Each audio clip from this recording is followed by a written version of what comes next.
Ha ha ha. Feel weird when I'm not talking. I'm kind of looking over here, looking like I don't know where I am. I do. Hi, everybody. Terri Hardin, Walt Disney's legendary Imagineer here. And welcome to my Friday Ask Me Anythings. You can put the questions up in the comments up here if you have any questions, any reminders. I was hoping one of the things that I was taking a look.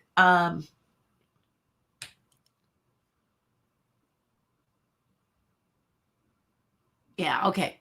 It's so weird. Anyway, things come across. I was looking to see if I got a message from Leo because Leo usually assembles questions. And oh wait, here, hold on. Hold on, it might be here. Let's see. He writes, political correction at the park that is not okay, so here's one thing that Leo writes, okay? So I'm not looking at my phone, ignoring you like some people do at dinner. But these are some questions. Leo Holzer is my man on the scene who asks me questions and gets you all started so that you can ask. But you can ask any question here. It doesn't have to pertain to Star Wars, which is what I'm going to talk about in a minute. But let me just see. He's saying he doesn't have a lot of questions today. He's saying that the overall political correctness at the park is not pleasing anyone. Is that true? Are you not pleased by that? For example, Leo writes, Snow White couldn't consent to the kiss. Interesting. What? That's you tell me about that, would you? I'm not quite clear on what he's talking about. So if you've seen Snow White and consent to the kiss, what's going on there? Enlighten me.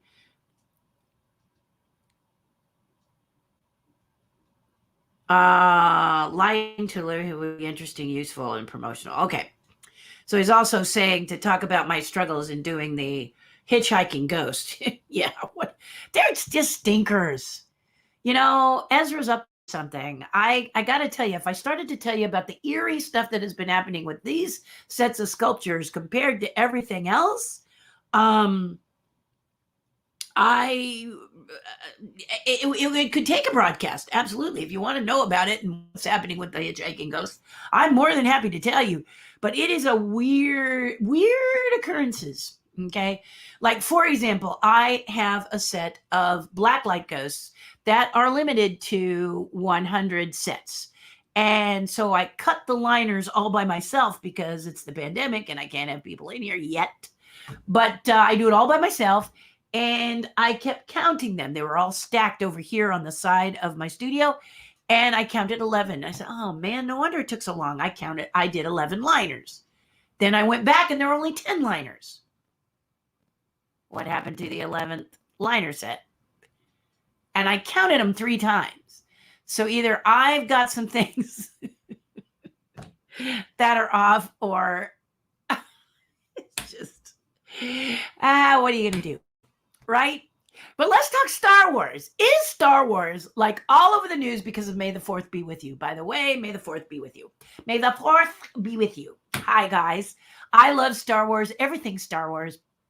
If you have any comments about Star Wars, feel free to do it here. If you're on YouTube and this crazy thing that I do every Friday is something that you're interested in, I ask you to consider subscribing because that would just be lovely.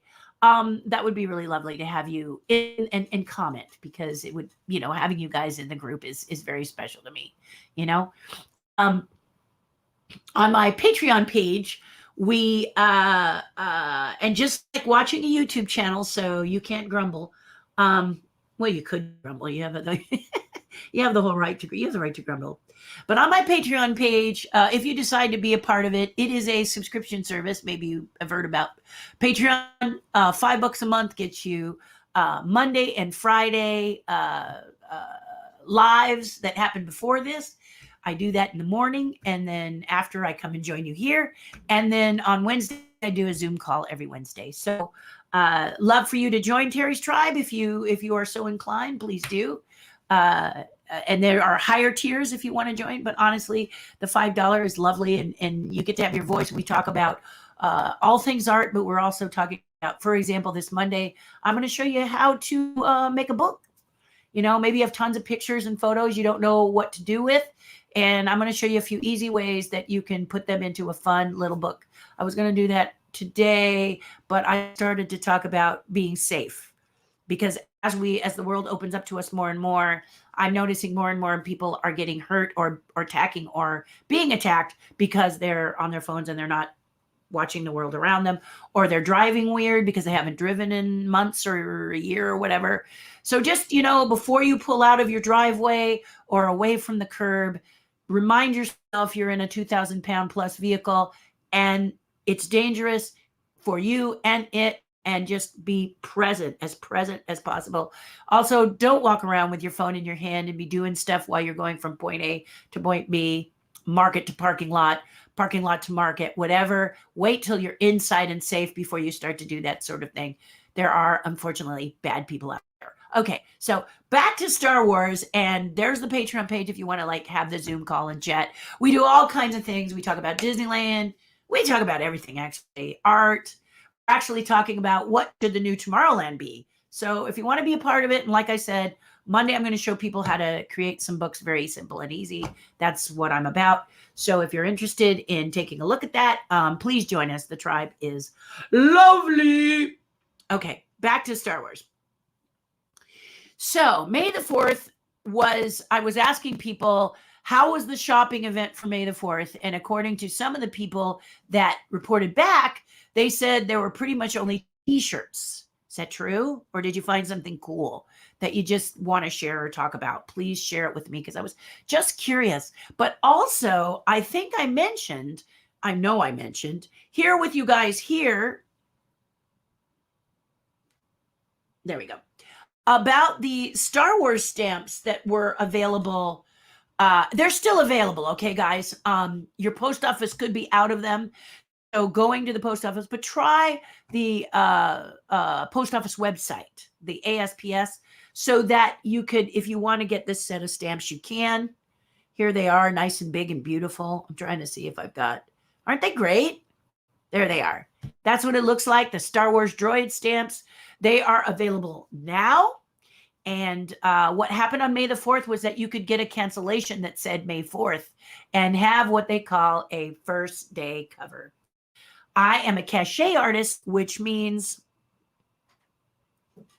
that I not only put the stamps on the envelopes and get them canceled, but I also do illustrations on the envelope to celebrate that stamp. Okay. So, but on May the 4th, those stamps were released, and you can still go to the post office and see if they have them. But if not, check the website, the postal website. Okay. And see if you can still get them. They could sell out, but then I don't know I'm sure they'll have more. So that's where you go to get them.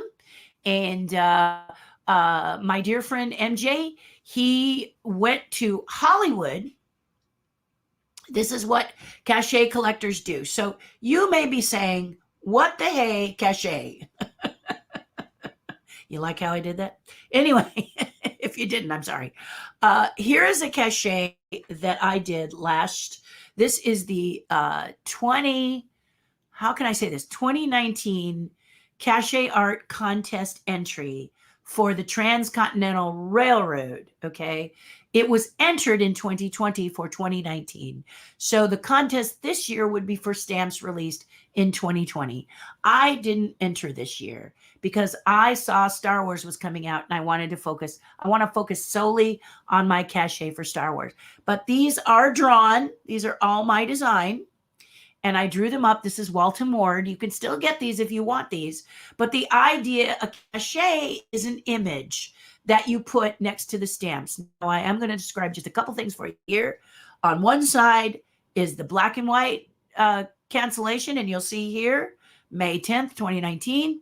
And you'll see over here the color one, May 10th. That's when that's the first day. So Star Wars, back to Star Wars. This is what we're talking about, is the Star Wars stamps came out on May the 4th, and the cancellation will say May the 4th, okay? So you might even still be able to buy on the website actual first day covers with special color digital postmarks. Okay.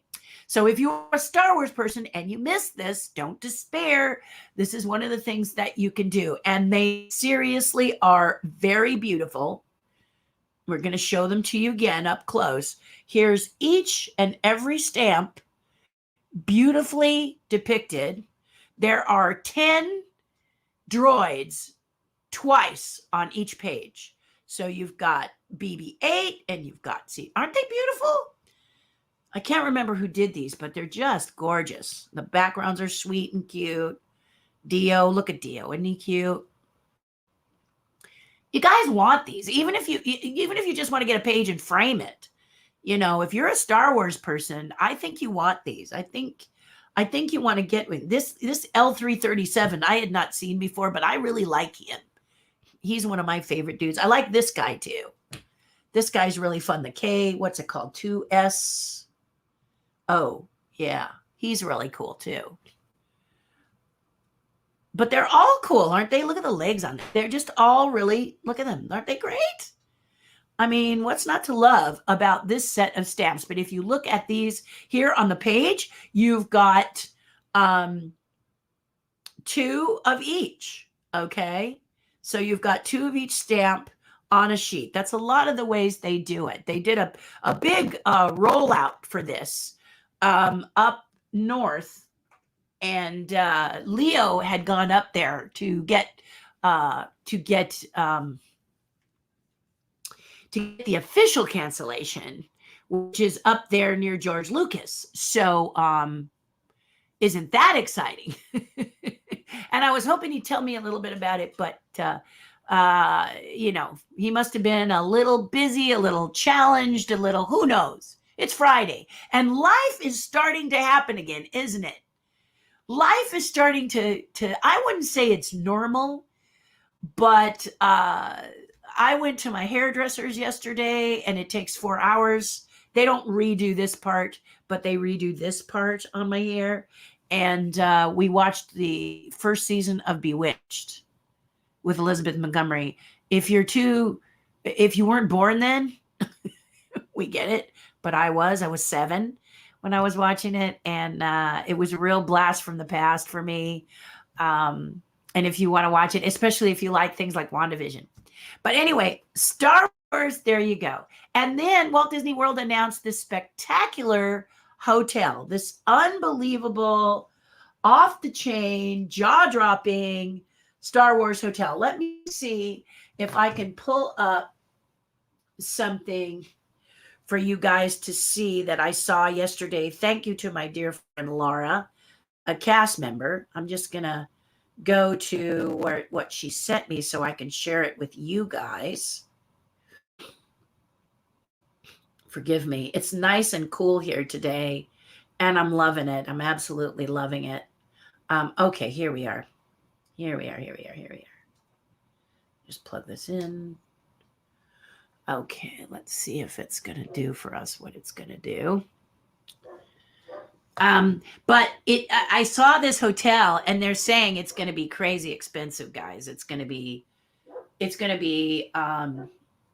embarrassingly expensive, but I know that many of you save your pennies up now is what I say. And if it's a cool experience, why not? You know, if you're not going to hotels all the same, then, but here it is. Here's the picture of the Galactic Cruiser here.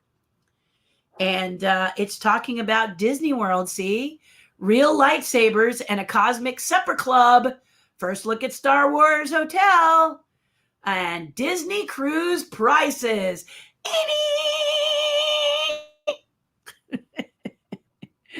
But you guys love the Disney Cruise. So Disney Cruise prices, really? I mean, really? It talks about a lightsaber experience. It talks about, and this is from the Market Watch. Yes, the Market Watch. Thank you, Market Watch. Talking about a galactic star cruiser. Won't be a typical hotel. Star Wars fantasy. You'll actually be living and acting like a real Star Wars personage. So it sounds really cool. Pricey estimates, it says, Let's see. Does it say when you guys can start booking? If you know when you can start booking, or you know anything about this hotel, it was launched for May the 4th, and May the 4th was the announcement. Also, David Prowse had an auction of his Star Wars stuff on May the 4th. May the 4th became a big deal, like lots of cool things. And I was kind of hoping that there might be a couple of things, but like it's still pandemic time. So they weren't going to do any big hooty-hoo things, I guess. But I was just curious as to what was launched. And that was some of the stuff that was launched. And that hotel looks really exciting. The rooms look cool. Everything looks really kind of cool and exciting. So I think that would be a fun hotel to stay at. And they're probably going to have, even though it's cruise ship prices, don't you think there's going to be like a line waiting to go? Like people in line waiting to go? Like, okay, it opens in 2021 and the next booking you're going to get is 2023 because it's going to fill up. I don't know. We'll have to see the prices and see. But it sounded like a really fun, exciting thing to be doing. So, so that was announced.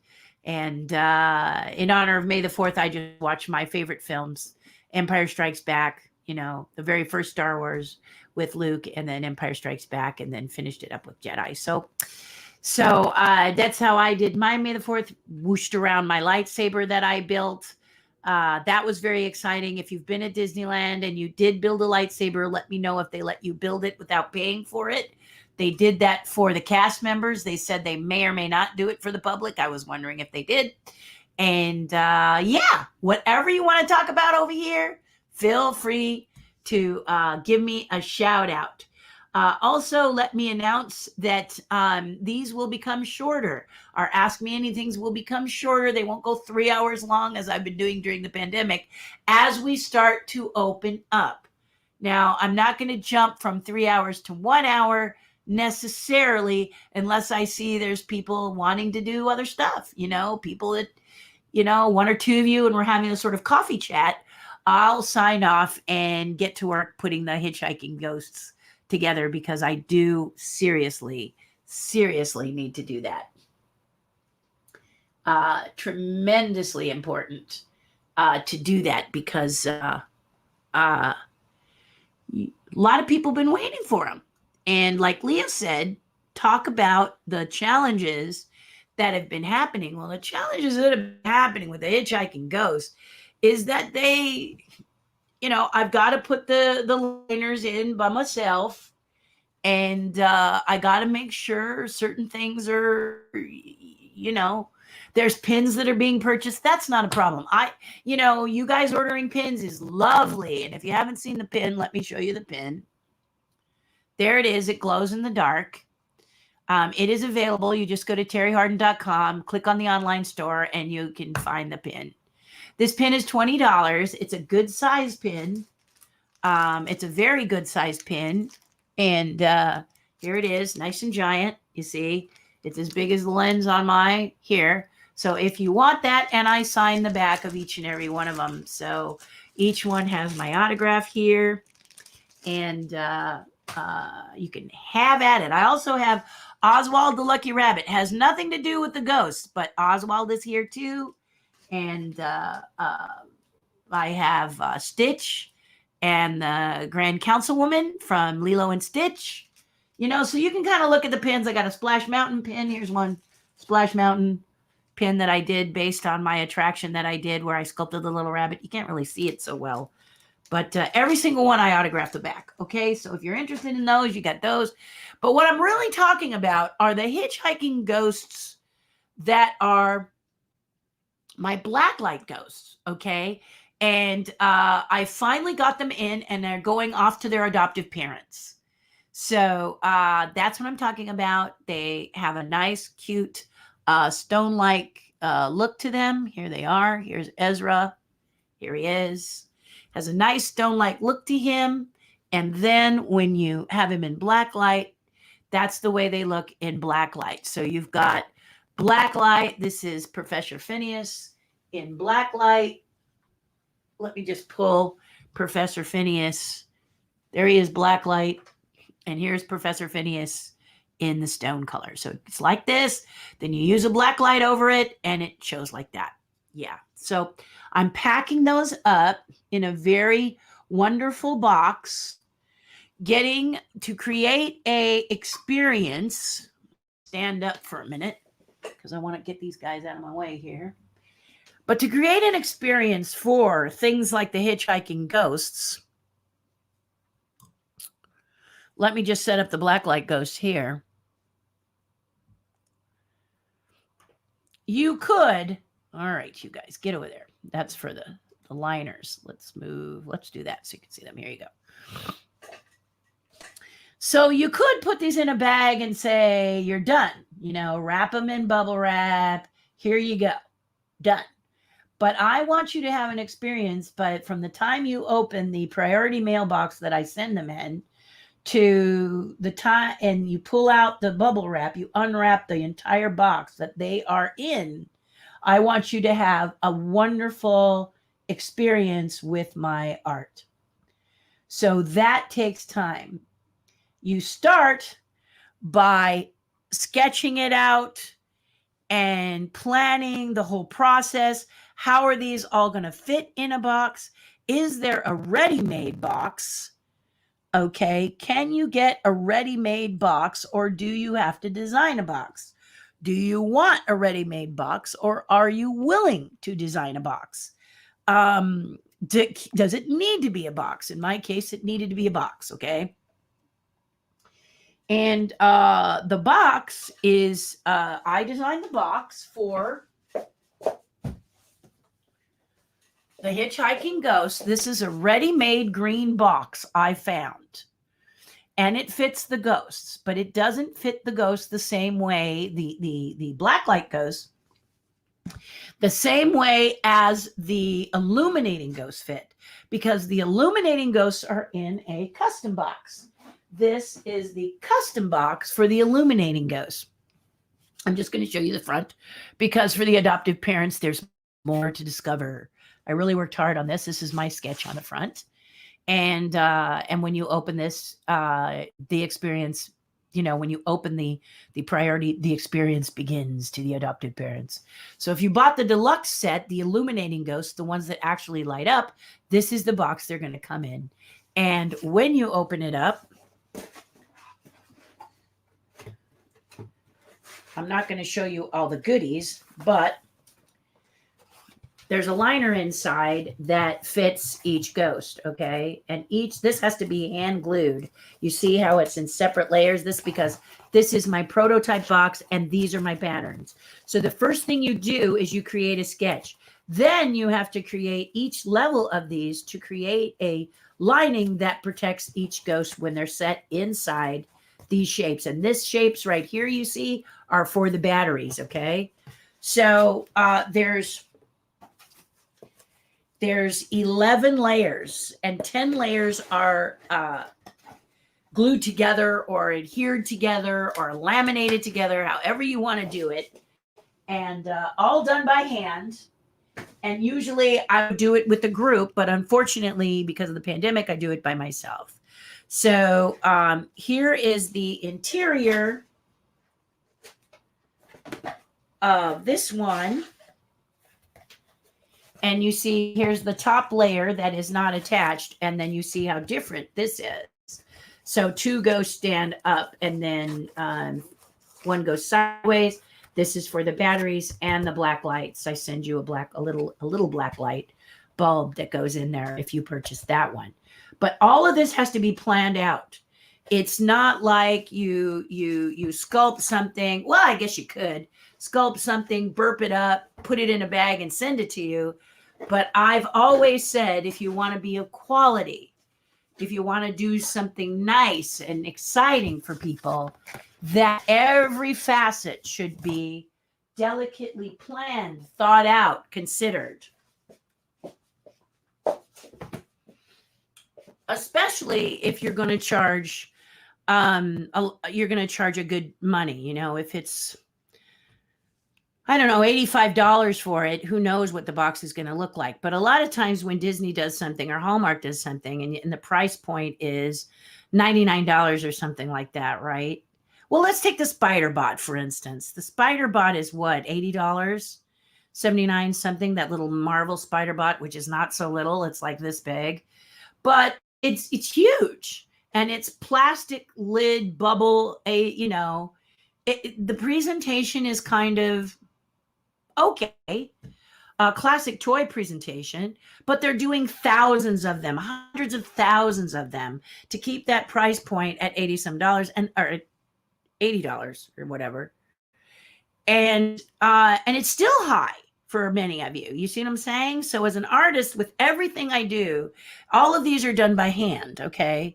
They're cast, but they're done by hand. My manufacturing company casts them up and paints them. Everyone is hand painted, not spray painted, not in a booth going down, because there's only 100 sets. And the illuminating ghosts, also all done by hand, are only 50 sets. So each and everything with me overlooking at it, looking at it, understanding it, saying yes, no, the color is art proof, the light's not right in the illuminating ghosts. When I do the illuminating ghosts, it's very important that they illuminate properly, and they do, because as I have mentioned, with the illuminating ghosts, I had a vision, and that's what happens as an artist. When you're creating something, you have a vision. And you all had hitchhiking ghosts. So as I'm sketching, for example, as I'm working, it, first of all, number one has to be, if I use my little pad, it has to be something that says me as the artist. Okay, that's number one. Okay, you got a million ghosts that you guys collect, hitchhiking ghosts. What makes mine different? So I'm going to sketch. I'm going to sit here and I'm going to think of each ghost really quickly. I'm going to think about them, and then I'm going to ask you, what do you want? And you're going to tell me what you want. Number one thing you wanted, if you are a hitchhiking ghost collector, is for them to be separate. 1, 2, 3, individual, so that you could tuck each and every ghost by themselves into a spot. So now he can be somewhere, the other ones can be somewhere else, etc., etc., etc. And this is, I'm just going to my hitchhiking ghost section so that I can show you. Okay, so for you, all separate. Okay, each one had to be separate. Now, blacklight was not my original choice, as many of you know. The illumination ghost, which took 2 years. So the first thing I'm saying, well, how can I make it different as I sit and I sketch these characters out? How can I make them different? And I'm asking you about that, okay? Because usually what's happening is the ghosts that you guys see are always leaning. So if I flip the page here, and this is not my scheduler, but this is like my little pad. They're always leaning one direction, and their arms are out, aren't they? Way out, hitchhiking, way out, hitchhiking.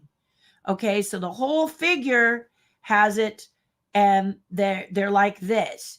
But I didn't want this, because every single one, like the one on the thing, is the same. So I go back to this drawing, and I say, how can I make mine different? How can I make my character stand a little different? And I just roughly sketch like this and say, maybe the legs can be like this, because the more they're together, but that doesn't look so good. So maybe like this. And you're looking at this going, how can I tell? But as an artist, all I want is to get the feel of the motion. Can I make them arc and lean?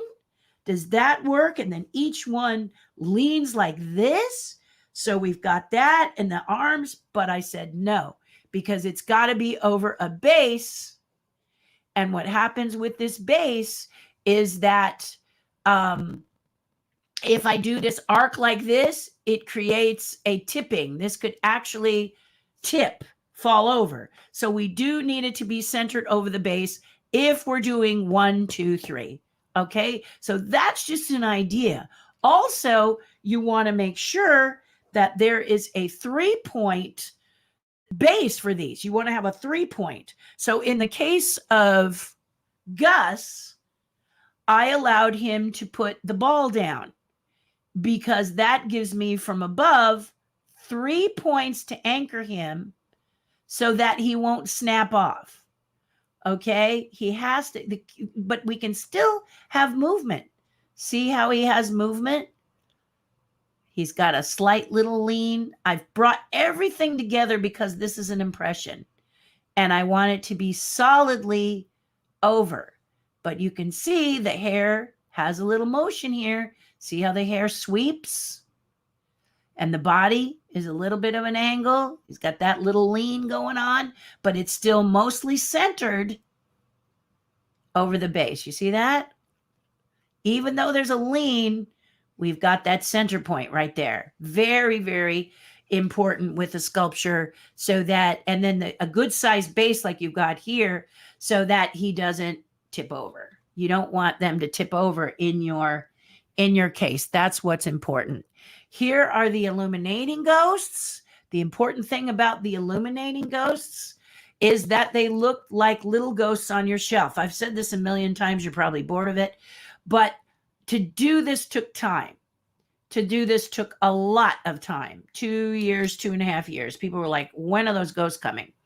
And I kept saying when they come, because you have to give yourself the right to have patience. And sometimes a sculpture is going to need to go on the shelf if it's not quite performing the way you want. Each one of these was a choice. So when I was in the process of sculpting these, the challenge was to figure out here, if you look at this one, this is what I showed you. Remember when I did that quick sketch and the legs were kind of weird here? Here is my rough clay of the way the hat's tilting.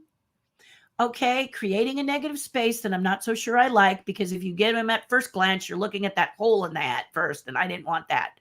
The more interesting subject is the skull of Ezra, not the hole in the top of his hat. So I wrestled with this, spoke with you guys a bit. What do you want? Slippers or whatever other shoe he was in, spat, I guess. And many of you told me the spat was Walt Disney World. The slippers were Disneyland. This is another thing, guys, if you're sculpting or you're painting or you're designing, know your park, okay? And if you don't know your park, like me, ask people like you, okay? Because I sculpt Disneyland stuff. I sometimes do Disney World stuff, but most of the time my stuff is Disneyland collectibles, or it's films and things, depending on, like, when we did this cute little Oswald the Lucky Rabbit, Oswald came from the Oswaldians. All you guys chimed in on it. You helped me figure it out. You helped me, you helped me to make it special, because talking to you, I can't know every character. I can't know every character. So what ended up happening is I changed it. I decided to do it a little different. Again, the hole in the hat, but and we still kind of look into the hole in the hat on Ezra a little bit too. It's still pulling focus, isn't it, a little bit? But you notice between the two that it's just it's a nicer sculpture. It's much more elegant. This leg stance doesn't feel right. The body doesn't, it looks like, I don't know, he's doing a plie or something. But here he's very proudly standing. Ezra is the one that causes probably the most trouble among the ghosts, as I heard from you guys. And so this stance, and again, this is sketching in clay. The clay I use is a Chevant. I love Chevant. C-H-A-V or C-H-E-V-A-N-T, Chevant. Do I have a...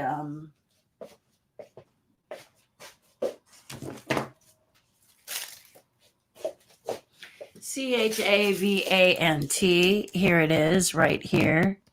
So I like this clay, the J525. It has an oily smell. It's an oil-based clay. Now they have them without the oil smell, and they still work like an oil-based clay. I've just used this since the dawn of time, and I love it. So it's Chevant, and there is the spelling, CHAVANT.com. I just love it. And you put it under an incandescent light, which is a regular hot light, and it softens, and then you can handle it unsoftened. I mean, when it gets hard, you can touch it. I mean, you see, you can touch it and it doesn't, see? It doesn't squish. They have it even more hard than this, okay? So this is a great clay.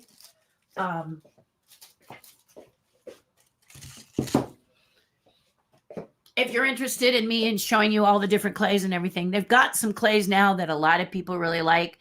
Monster clay came on the scene a few years ago and everybody goes gaga over it. I am not a fan of monster clay, not because of the texture. The texture is very nice, but it has a shiny sheen to it, like a gloss. And the gloss is something I'm not a big fan of. I think it would be great for a finished piece. But sculpting in it, I like things to be matte and opaque.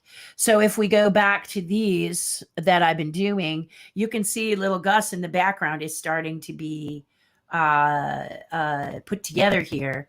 And you'll notice also that I used a bead to be the cannonball or the weight that he has attached to his leg. So if we go to the next one, here he is all done. So you see, I want you to just look between sketching in clay and then fine tuning with the finished piece. I used a bead for his eyeball because I just thought that looked really cool. And it was exactly what I wanted. I don't have to sculpt a perfectly round bead. I can use a perfectly round bead, and I used the hole for his eyeball, which turned out very nicely. If we go back to our fella, you can see how it looks here. If we go here, you can see that the bead worked really great for the eyeball, right? Let's move this way. And towards the light. Go towards the light. You can see how well that bead worked right there. And this is the black light version, of course, but it worked really well. And so that's just a little trick, why work so hard in something like that? And there he is. So there's there he is finished. And also down here, you'll notice he's in the slippers because at Disneyland, everyone said he was in the slippers. So I did him in the slippers and his coat and jacket. And also the hat is now firmly planted on his little skeletal head because, it's cute this way, but cuter this way. Also makes a solid base. A challenge with Ezra is he only has a 2-point. I could have put something in the back to give him a 3-point because he's so tall, but it just didn't look right. So I had to do some other things to make sure he sits solidly on his base. And there is little Gus. And you can see, as I told you before, how he has that little lean. And then the box front I showed you. And let me see if I've got anything else you would be interested in seeing. We'll just give you another shot of this. So here they are illuminating. What was important for me in the lighting of this, if you own any other lighted hitchhiking ghost, you'll know it's like a night light. The latest one I saw, the last one I saw was from Hallmark. And Hallmark did a ghost that looked like it had, when you turn the light on, they look like they have acid reflux. It's just a big bright light illuminating from them. There's no character to it. That's okay because they are what was the price of that Hallmark ornament? I don't think it was very expensive, but maybe it was. You'll tell me. And they made thousands and hundreds of thousands. Okay. These are limited to 50 sets.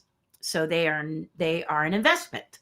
You have to adopt these guys. These are for adoption, and I have about 10 left. But what's really special about them is they illuminate like little ghosts sitting on your shelf.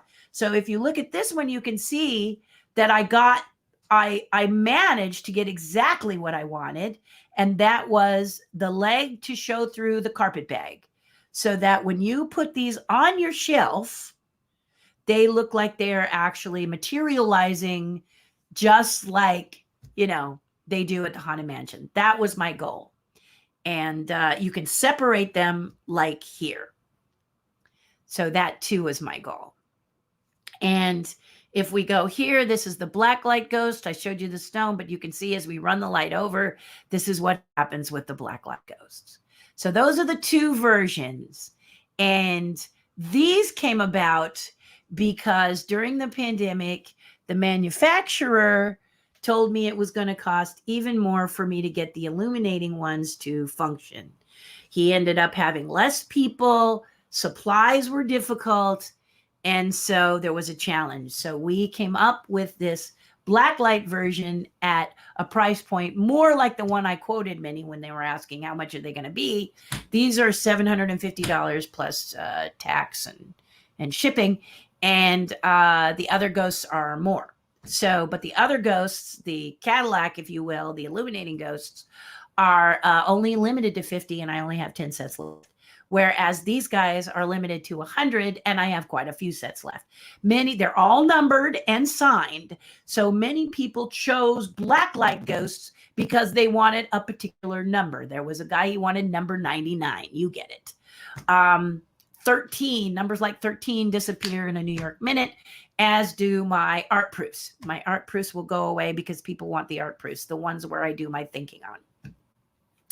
An art proof is one that I do all my work on. So it may not be, the color may not be perfect. You may see some little lines on it. You may see my thinking on it. It's the art proofs, and they're very valuable, and they are usually much more of an investment. But the sets, that's so when you get your set, it's not touched. It goes through its tests as far as the illuminating ghosts are concerned, and then they're put in the box, put in the priority box, and shipped to you, or you pick them up depending on, your proximity and everything. So that's kind of what Leo was saying. Leo was kind of saying, why don't you talk about the challenges? I am about to start another project because I am because I'm a sculptor, I offer people to have what called their one of a kind. I will break the mold. If I have to mold, I will break the mold, and your piece will be exclusive to you. And it can be a Mickey and Minnie in Love. I think I showed you that one. If not, I can show it to you. Mickey and Minnie in Love, 0, can be any size, any shape. In fact, let's just see if I can show it to you so that, less yapping, more showing, right? Okay, let's see if I've got it here. Let's see. Let's just look at that one. See if I've got it here. Yeah, this is the cake topper I did exclusively. So you can, what it is I become the hands through which you might sculpt if you wanted to. This is a cake topper, Mickey and Minnie in Love. She had 1,000 Mickeys and 1,000 Minnies, and none of them looked in love. So together, we worked together. She chose the dress. She chose the subject matter with me working with her. She didn't have to just say, she didn't come up with it. She and I came up with it. She and her husband and I. And then, and it's a wonderful little sculpture, but then I wonder if I have it here. I don't know if I do. I don't see it. I'm looking. Because I do teeny tiny work too. Yes. And have to talk in a tiny voice while I do it. No, I'm just kidding. But yeah, I don't see him here. Little stinker has eluded me. But I will show you, as far as small is concerned, what I mean by small. The piece can be any size, any shape. We work out on price. We work out payment situation because it can take me time to do this one of a kind for you. But if it's something that you've never could not find or you've always wanted, before the pandemic, there's a guy who kind of went all crazy back east, wanted a man cave in his basement that looked like a cave because he had heard I had done Dragon's Lair.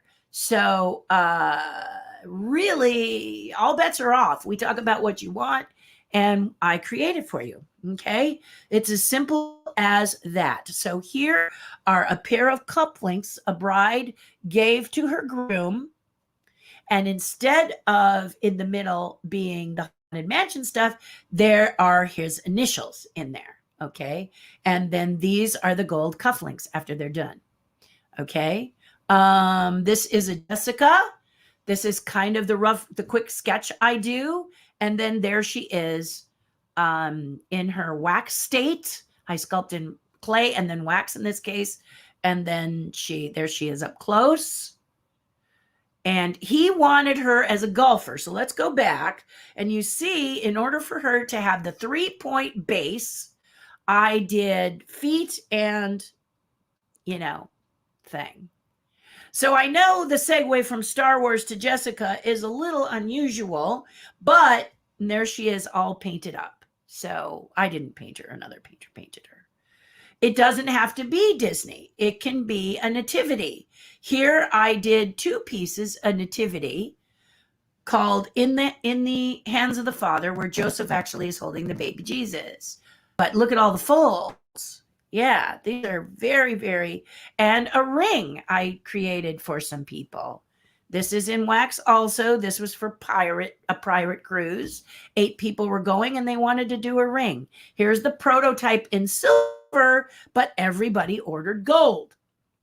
It is exclusive to you. No one else gets it, just you. You can say, you can offer it to others and we'll see how many get interested in doing it, but it's exclusive. It's for you, exclusively you. So I'm getting ready to do one now. I had to, but pandemic hit and that person was a little challenged in the affordability of it, but we can work it out with you guys. It's if you're curious about it, feel free. You don't have to ask me in the comments. That's very public, but you can find me Terri at TerriHardin.com. You can go to Instagram and shoot me a message. You can shoot me a message on Facebook Messenger. You can find me. Google me. You'll find me, okay? If you're interested. And being interested does not mean you have to buy, right? The golden cufflinks aren't going to come out and get you. But this is the kind of time I take on each piece, which is why the price point that they are. Because I don't just, and you get it. There you go. Something that you don't even, where the colors don't even hit the figure very well. They're just, you know what I'm talking about. The 60th anniversary stuff. Pick something that was not really cool. I thought looked like Chinese garage sale, honestly. So that's why I put my money where my mouth is and offer you something you can collect that can become heirloom quality.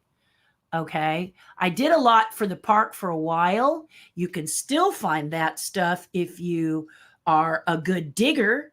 Many have showed me my Maleficent that you guys, let me see if she's here. Don't know if she is. Many of you showed me Maleficent that you were able to acquire.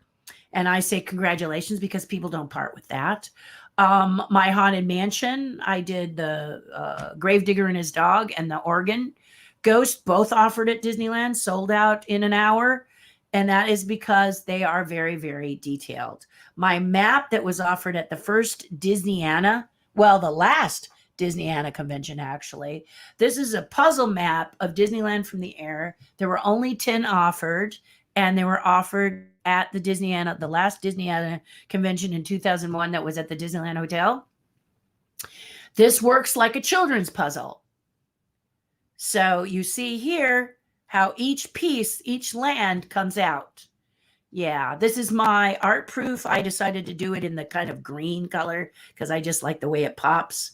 But the actual maps were offered in the bronze color, and it works like a children's puzzle. And how I did this was I was escorted through Disneyland by cast members. As I walked around, Disneyland had asked me to pick something to celebrate the 45th anniversary. And they loved it so much, they pulled it out for the Disneyana convention to celebrate Walt's 100th birthday. But I started by sketching out each piece, and you can see by these dark lines here how they all separate. So here is an actual size illustration where all the pieces go together, And that is the design. And look at all this drawing that I did. Yeah, lots of sketching and drawing. So it's not something that you up.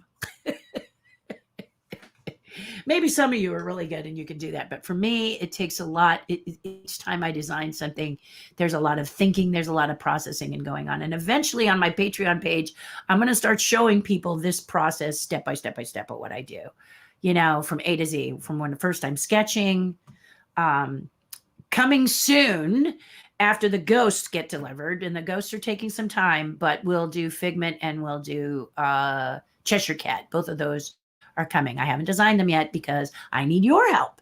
You're the people that help me design. You Figment lovers out there, dragon lovers, much like myself, will be making Figment special. What is Figment doing? Is there something in your collection that you'd like Figment to do that he isn't? Maybe he's flying with his little cute little wings. Maybe he's an ornament, you know, or maybe he hangs from a string so that you can put him anyway. And maybe he's flying. You know, have we ever seen him flying? I don't know. But you guys who love Figment would be giving me the suggestions for Figment. And we would work on it just like we did with Oswald the Lucky Rabbit. Oswald, I came up with the idea of making him my first kinetic sculpture in which he spins. Those of you who have Oswald, he spins. I don't know if I have spinning Oswald in my collection. I was hoping I did, but I don't know if I have him in here. But I could show you him, or someone may have posted, but I will do my best to show him to you at a given point. So lots going on here as a sculptor, but it takes time to develop. And if I have a collaboration like the Roly Crumb chess set, it takes even longer because I want to service that artist, be of service to that artist as best I can as a sculptor, my thoughts and processes as I create these, and then where do we go from there? So yeah. So the hotel for Star Wars sounds fantastic. The lightsabers that you build are amazing. I really thought I was going to sell mine, and then I didn't. I ended up keeping it, and I whoosh it around whenever I'm feeling in kind of a cranky mood. So anyway, let's get on with that AMA. I have chatted away so much. Let's see who's here. Hello, Shelby. Hi, and happy Friday. Are you guys excited? It's Friday. I love it because it's overcast here. It looks like it's going to rain, but it's California. So California doesn't, I mean, rain in Southern California. But no. But at least I get the cooler weather. I'll take it. I'll take it. Guten Morgen. My question today is asking how you are. That is a really good question, Tracy. I'm doing much better. First of all, vaccine wacky woo-woos are gone. It wasn't anything major, but I felt like I was walking through jello. All of that is gone.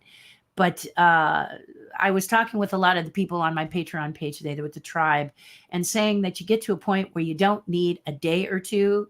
You need time to just step away from what you're doing. You need to give yourself time to recharge. And not necessarily from you guys. Right now, you guys are what's keeping me afloat as much as you think I'm keeping you afloat in some cases.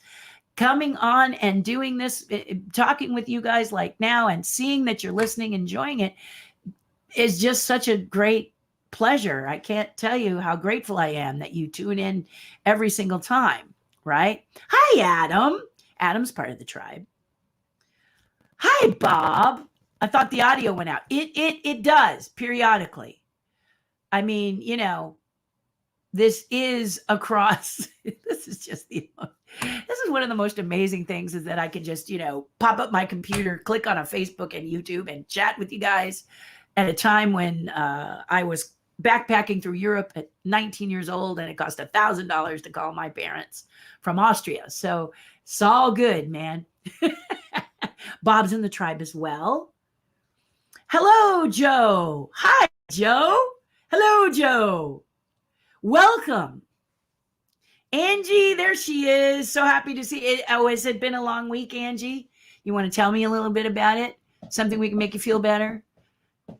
You know, tell you any kind of story that you'd like to hear so you feel better? One of the things is, it's Friday, Angie. Whoop, whoop, whoop, whoop. For those of you that work in the working world, wherever that is, if Saturday means free time, yay for you. and for me too. But still, yeah. I know that feeling. Good morning, Terry and everyone. Hello again, Bob, Bonnie. Happy Friday. Happy early Mother's Day to all the mothers and fur baby moms. Thank you for doing that, Bonnie. This is another reason I love tuning in with you guys. Mother's Day for me is going to be virtual if I can get a hold of my mother. 2 challenges. My father tried to call me yesterday. I was off the grid yesterday. A few challenges happened. Nothing major, scary, sad, but just like I had to get from A to Z, and I hadn't been in my car for like 3 weeks, so the thing looked like a little mud puppy. So I was trying to scrub the windows off because I'm still not at the point of my vaccine where I'm going to go to a car wash. And in Burbank, it's drought. We're already talking drought where I live. And Southern California is not about, spraying and washing your car like we do. It's like a bucket and a sponge. Didn't have time to do that. Just had to scrape the dirt off, much like ice of my car. And just little challenges like that. The whole day was full of these little, oh yeah, that's how you do it. Oh yeah, that's how you do it. Gas is $4.25 out here in Southern California. And the last time I filled my car up at a Costco, I haven't looked at what the Costco prices are, but at a Costco, I filled my car up. It was $2.59. So you know how long it's been since I've been filling my car up with gas. So that's what I'm talking about. Take a minute when you're behind that wheel, if you haven't driven in a while, or if you've, isolated yourself at home, to just put your mind in that space of crazy driving, get ready, look, move, get in that exercise routine so that you don't put yourself in jeopardy, or you don't sail through a red light because you're somewhere else or whatever. I want you to be safe. Yeah. Be safe. So, but Bonnie, Mother's Day, my mom is at a convalescent hospital, and my dad called yesterday so that I could talk to my mother, and I was offline. I was unavailable.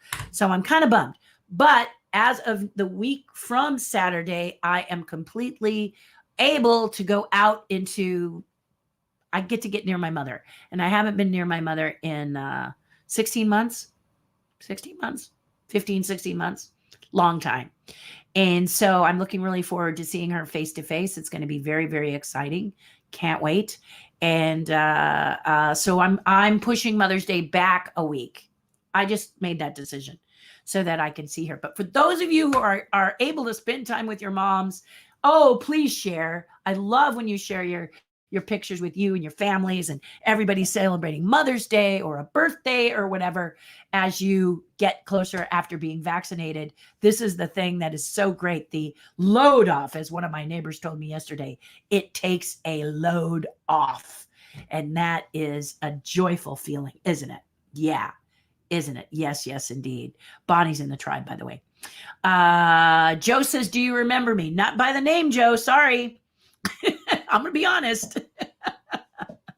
I recognize faces more than I do names, but you're more than welcome to remind me. I could use the excuse of I meet so many people, I couldn't possibly remember the names. That's an excuse, guys. Bullshit. You'll always get the truth from me. You remember I told the Michael Jackson story and the Elizabeth Taylor story, both people I met. Michael Jackson and Elizabeth Taylor never forgot a name. Never forgot a name. And I have worked to, when somebody like Joe says, do you remember me? I would love to be able to say, yes, but I'm not Michael Jackson and I'm not Elizabeth Taylor. I do not possess that superpower. I would love to say I will possess that superpower, but I am someone who has to make a conscious, when you tell me, because it just doesn't seat. Now, I had a guy when I was in a training tell me, you have to introduce yourself in an interesting way. Like I would say, Terry is terrific. and it would help them to remember. So maybe it is a two-way street. I kind of like the way he thought, rather than taking the blame for being a little too about yourself and not remembering a name. Maybe it's got to be both ways, Terry like in Terrific, uh Jackson like Michael Jackson. That, I tell you, the people at Starbucks never forget me when I do that at the end. They say, "What's your name?" I say, "Jackson, like Michael Jackson." And they never forget that. So maybe this person that said that has something there. Maybe you introduce yourself in an interesting way, and I will remember. No guarantees. I'm almost 64 years old, and in June I'll be 64. And I've a lot of people have crossed my path, but Elizabeth Taylor, Elizabeth Taylor never forgot my name, and she never forgot all the people when, I met her twice. And it was just watching how well, that's a superpower. I'm sorry. That's a superpower. Why am I sorry? I'm thrilled. It's a superpower. So thank you, Joe, for asking. Please remind me. Right, Bonnie? Oh, goodness, says Bonnie, the Snow White kiss thing. She's sighing on this. I feel people forget it's a fairy tale. Would be different if when she woke up, she pushed him away. Yeah, I don't understand this. I am really confused by this. And the first thing, Bonnie, that flashes in my head, as you and Leo have pointed this out, it's something that has bypassed me. Could be because I've been binge watching Game of Thrones. I'm just saying. But I don't see what the deal is with that. What is the problem? Good grief. It makes me think of Inherit the Wind. Did you see that movie with Spencer Tracy? Inherit the Wind. It's in the 50s, black and white. Really one you need to see, because Spencer Tracy has a speech that it's about the monkey trials, Darwin versus creationism. And it's a fabulous movie. It's my favorite movie. They did it, I think, later on, but it just didn't fly with me. But this one is just oh gosh, it's so good. And he tells a story about if you get too much into this PC stuff, you're going to destroy the world. You're just going to, you're going to get fanatical about it, and fanaticism and with anything isn't a good idea, So Bonnie, I just don't get it. I don't get that. Bob Burdine says, I agree wholeheartedly. Song of the South has always been a sore subject. I love the movie. Uncle Remus was a respected character. Yeah, this is back and forth, right? It's kind of like today, and if you like him, that's your business. Rush Limbaugh, who was I guess in his circles, he was an icon, but I couldn't stand listening to him, all right? But I never said anything derogatory about the man. I just did something everyone can do. I changed the channel. I panned off him. Okay. Howard Stern's radio show could not deal with it. Later, I was surprised to find how much I liked Howard Stern on America's Got Talent. But as a radio show, didn't like the radio show. Changed the channel. And this is the way I feel about Song of the South. It is a different time period we must not forget. We don't need to duplicate it. Maybe we don't even need to be reminded of it, but I think we do, because we forget so easily and we turn right around and misbehave again. Look at the rise in actions towards people because of the way they look. It's like, what?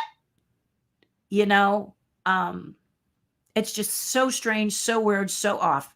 So it's a back and forth thing. It's a push me, pull you, isn't it, Bob? Where you go, don't watch this movie if it offends, but I think it's something you need to see. One of the things that's got me very nervous is The Jazz Singer. It's terribly offensive film, but back then it was the way of the world. And I think I would be more offended by seeing someone in 2021 doing blackface than a guy in the first talkie doing blackface. Back then, that's what they did. Was it right? Heck no. Heck no. But look what they did, so we don't do it again. Let's not do it again. We need to learn about things like the Holocaust and apartheid so we don't do them again. And that's my opinion. And there's not much catalytic converter on that. And I apologize in advance, but you know what to do. Okay. I respect your decisions. That's why we live in America, because we can listen to somebody or we can just not listen to them. And they want to create a day in January. I think it's Rush Limbaugh's birthday as Rush Limbaugh Day. I'm completely against it. He was biased, racist. Oh, he was awful, in my opinion. You know, he may have been an icon, but I really don't want a day named after him. I really don't. You know, I think that's pushing too far, personally. This is me personally, just personally. You like him, that's your opinion, okay? And you have a right to your opinion. If you thought he was amazing, hearts, flowers, roses, good for you, you know? This is what I'm saying. This is what the U.S. is about. Usually, people start to insult each other over each other's opinions, and it's really sad. In the vaccine, and not to get, people are saying, now you can't talk politics, religions, or vaccines. You get in fights over whether the person will or will not take the vaccine. I get it, guys, because they should take the vaccine, in my opinion. But don't let it destroy a friendship. Try to hear that person's side. Understand how they feel. Why do they feel this way? And understand that if they get a bit dogmatic about the vaccine, meaning I'm not getting it and you're not changing my mind and I won't listen to anything, to back off and love on them.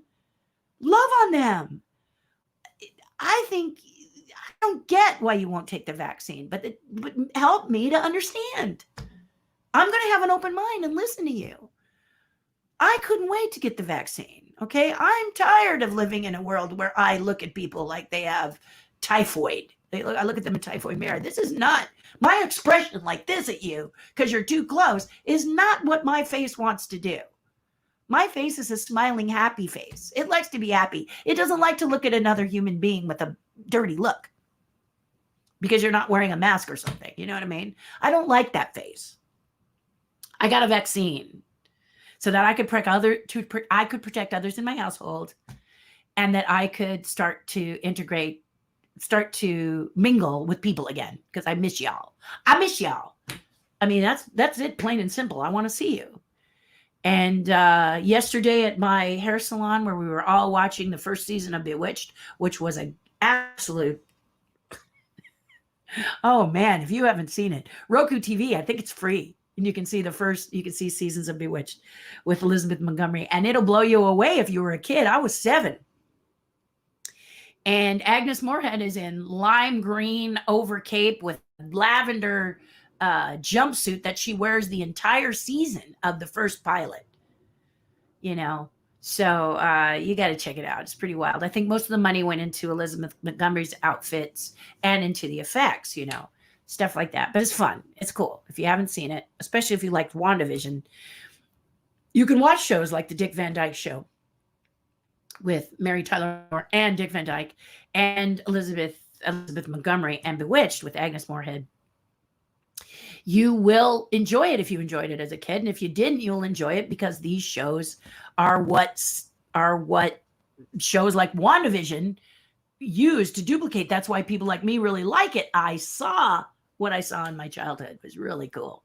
So that's what's really neat about it. But here we were sitting in a salon, all of us vaccinated. So we were, you know, the CDC has said you can be 3 feet apart, especially if you're vaccinated, without a mask.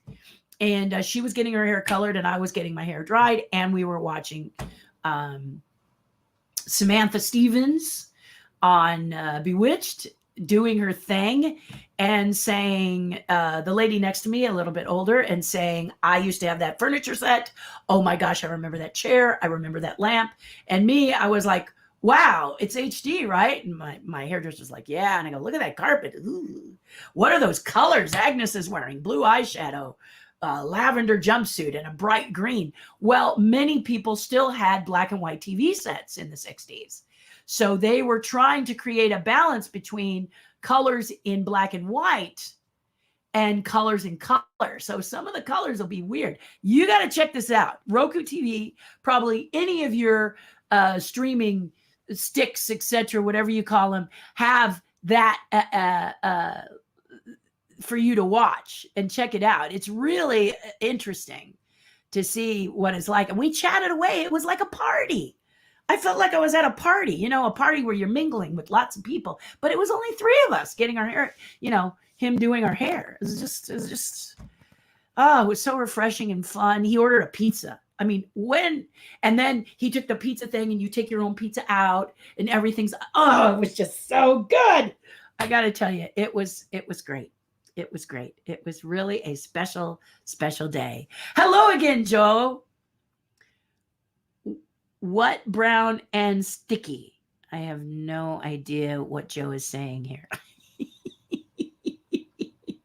Sometimes spell check will get you, or did you mean that?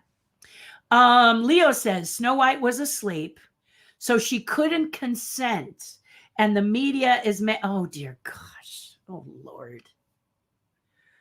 Oh Lord. Oh Lord.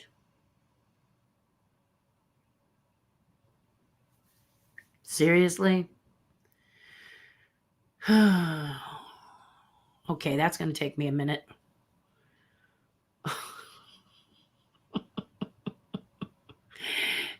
Goodness. Does she, what, isn't it, doesn't Snow White say, someday my prince will come. Someday he'll, you know, I'm not the high notes. I sang tenor. So forgive me if my voice isn't in the right place and it squeaks a lot. But doesn't she sing that? Doesn't she do that? Doesn't she dream of her prince coming, showing up, kissing her, saving her life? Maybe she wasn't that detailed. But when was the... That's craziness. Sorry. That's craziness. I don't mean to be shouting at you. But that is insane, guys. That is insane. Disney now is trying too hard to please everybody. You can't please everybody. Take a stand.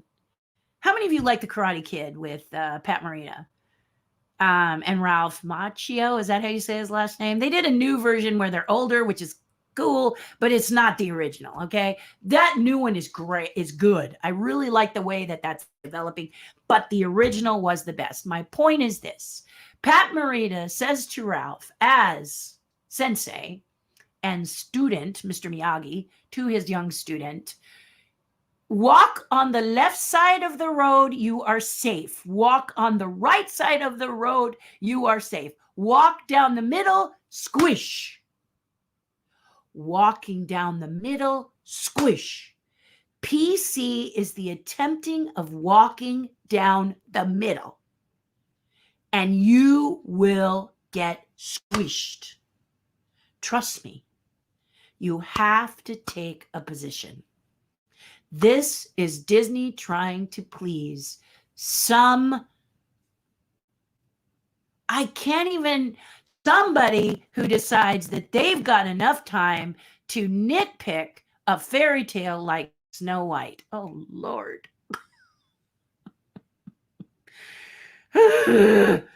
I'm sorry. This one's making my head just if my hair could do this, it would be doing this right now. I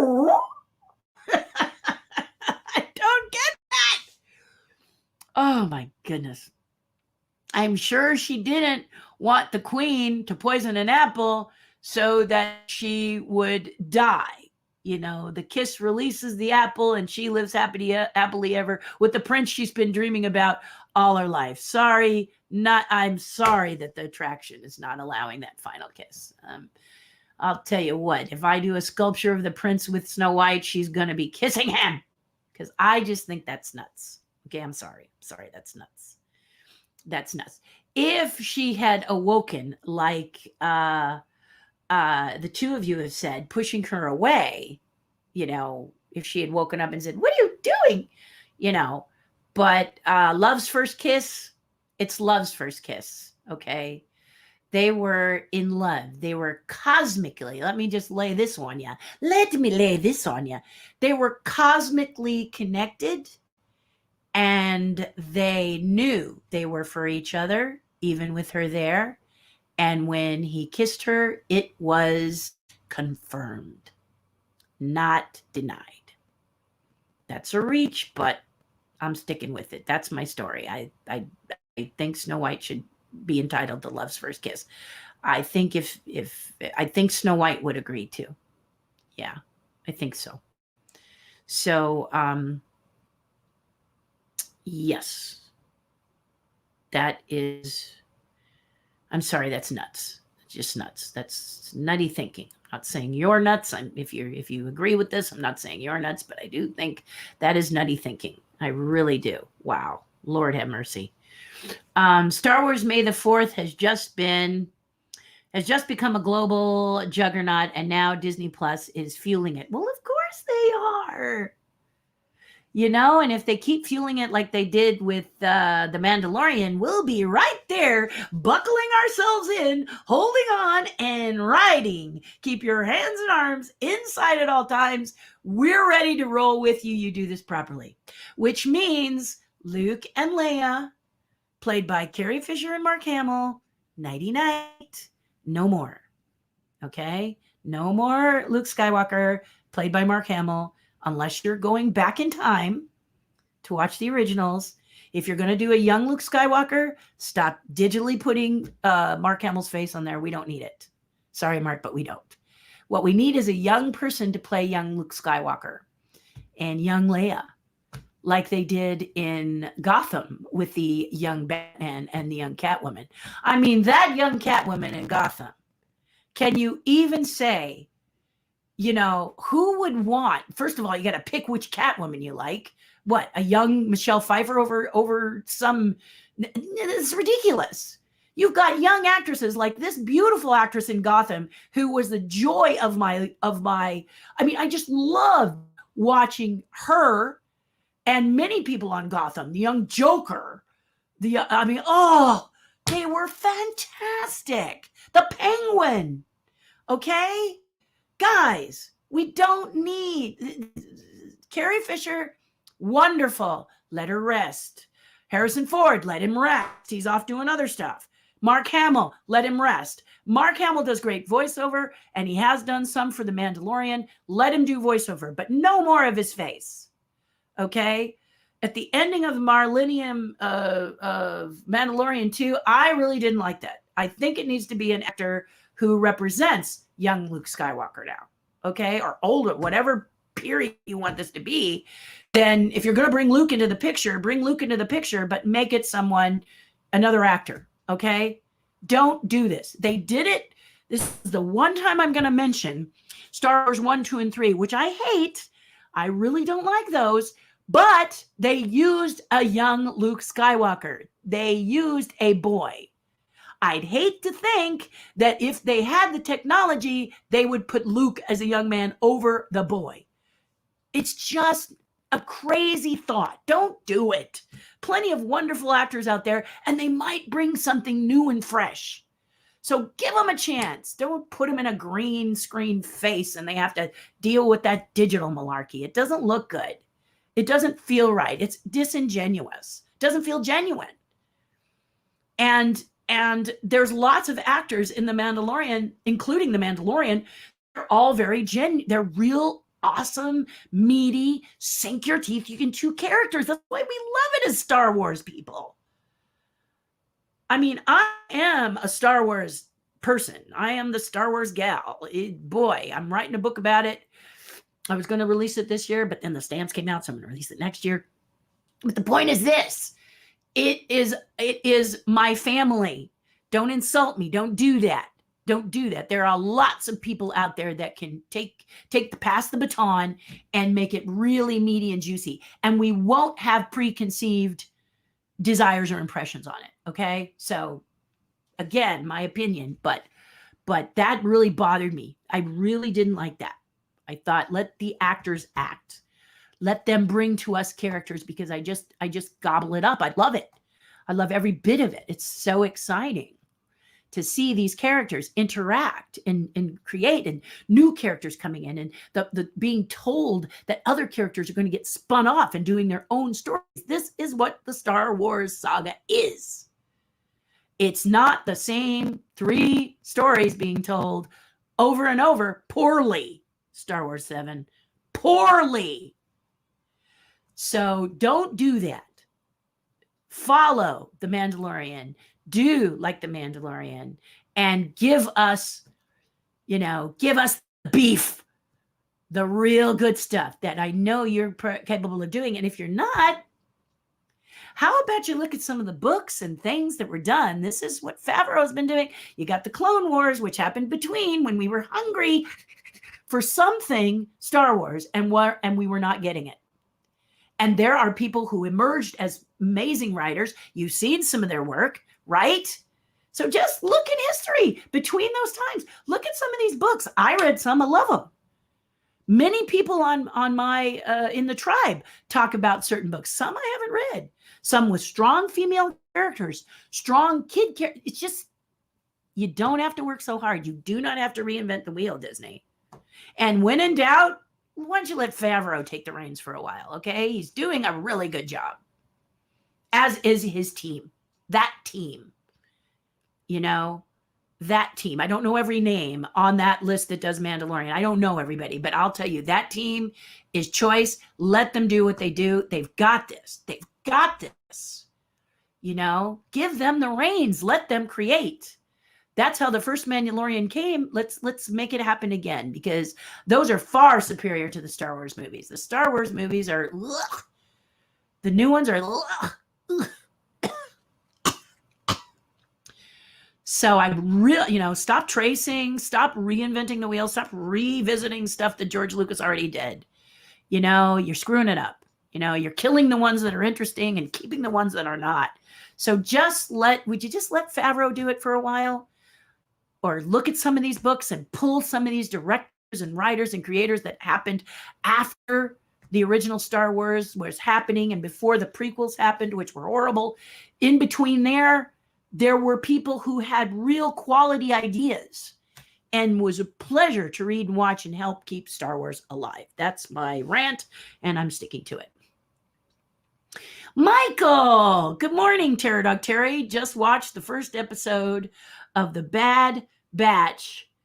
Didn't like the character Omega. She was animated weird. Oh, yes. People have been asking me about The Bad Batch. Somebody said, why aren't I on some of these productions? And I said, people have to call you, and they haven't called me. And sometimes they will, sometimes they won't. Foster Farms, which is the chickens we do, are percolating a little bit. So cross your fingers. We'll see how that goes. But the point of the matter is that it's different. Things are different. And honestly, if I wanted to do a show, I would do one. Okay, right now. I mean, not like, hey, call up Jim Henson and say, pick me. I don't know that I would do that. I might if I wanted to. But the reality of it is that I could, with the venues we have now, guys, Instagram, YouTube, why not just make it? I just bring some people together now that the pandemic is getting, bring some people together and make a movie, make a puppet show, make an animation. Just do it. That's what I think I'm really interested in. If they call me, I would consider going back. But so far, the phone ain't ringing, guys. Not right now. Hi, Shelby. For me personally, I kind of had enough of the Disney park discourse. As long as Florida Muppet Vision stays, I'm fine.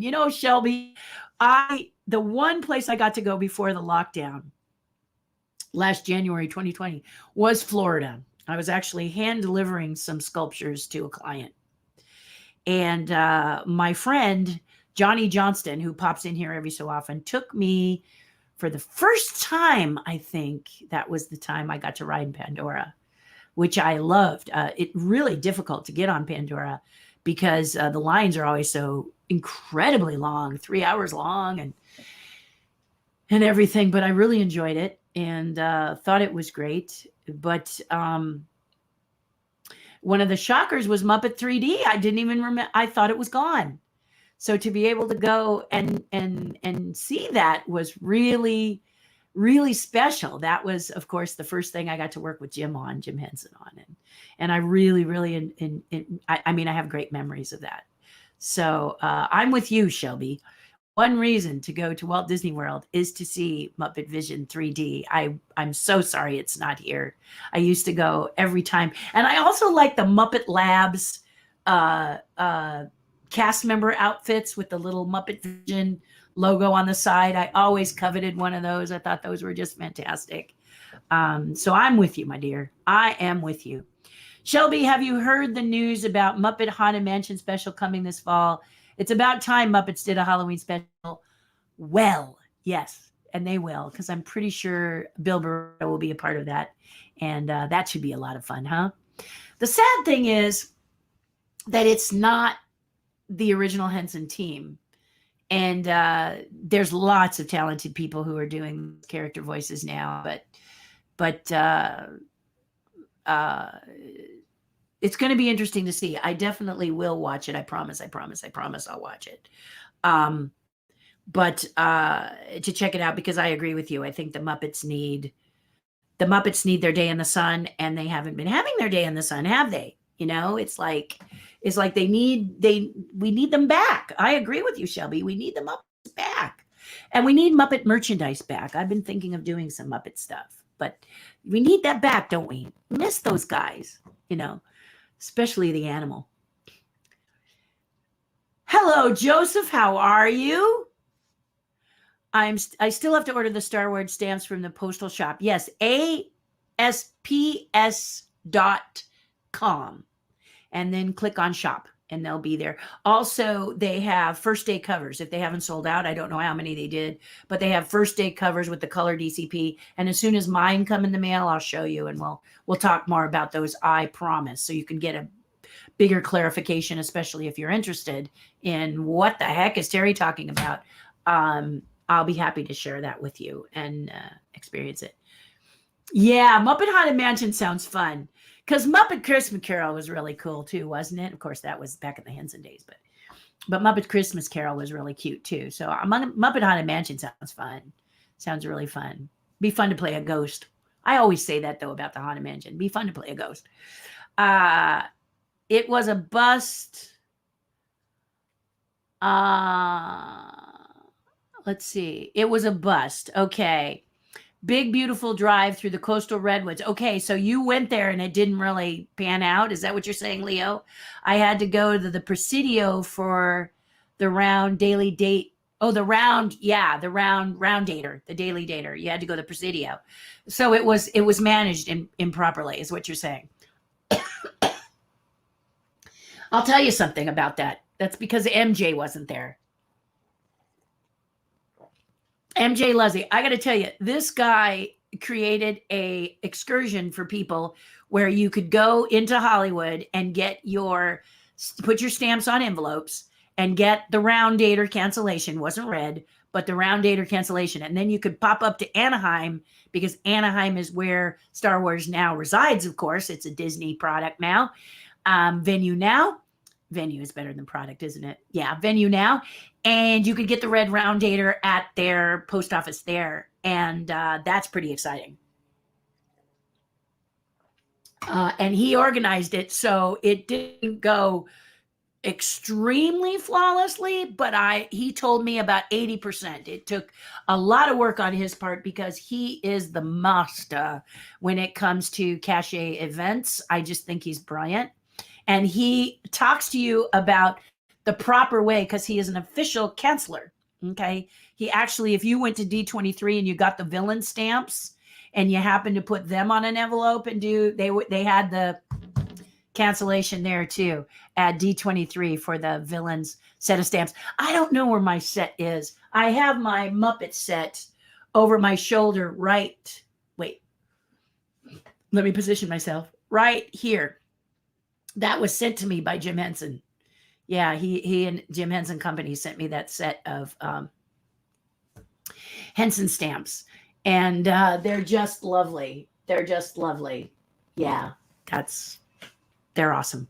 So woohoo, But we'll talk more about the stamps as we go, and I'll show you what I'm talking about. I don't have those yet. My stamps came in the mail, but from the Postal Service, just the ones I showed you.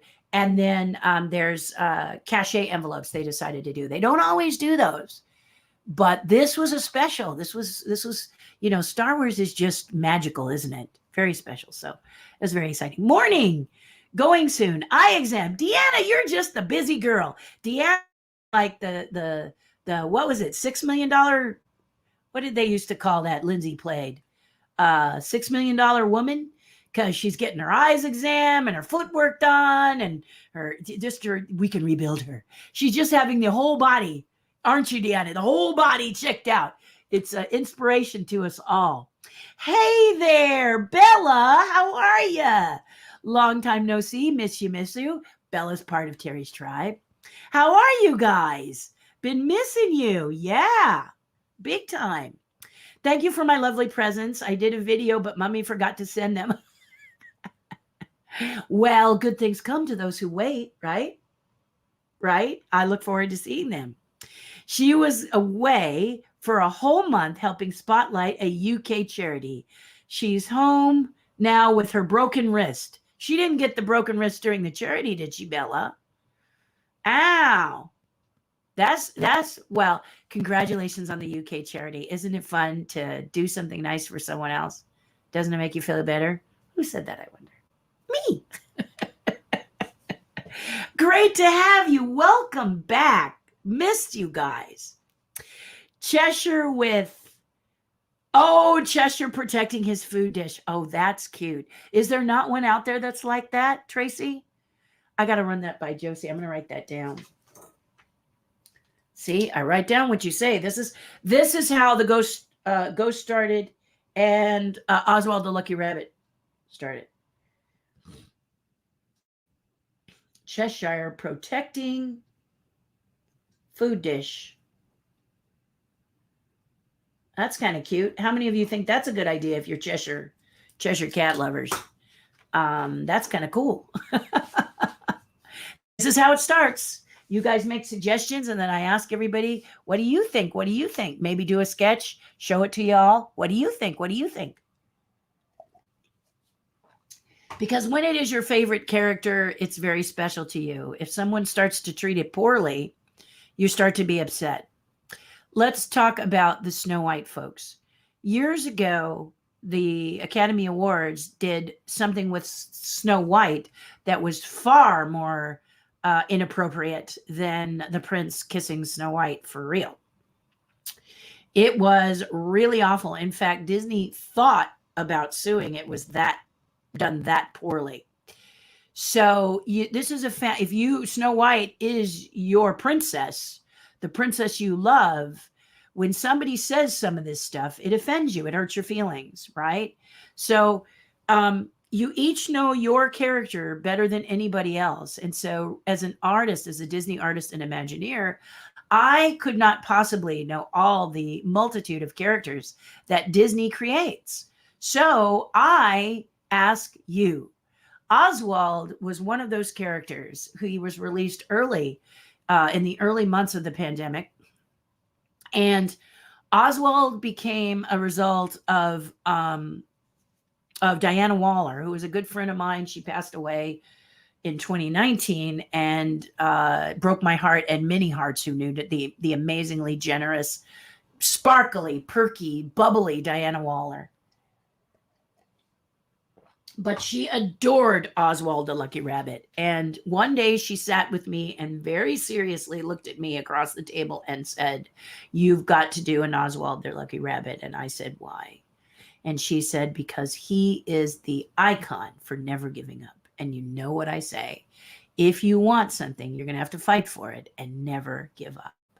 So with that, I said, fair enough, Diane, we will do Oswald. And Oswald was supposed to be released in December of November, December of 2019. And we were going to kick it off. She was going to get number one, and she passed away suddenly, very suddenly, and just hard for many of us, and me too. So I drew a line in the sand and I said, I will not miss that deadline. And I started Oswald, and I started to talk to you guys because I needed to know about Oswald. Oswald was a character that eluded me, and I was really going to lean on Diana, and she wasn't with me.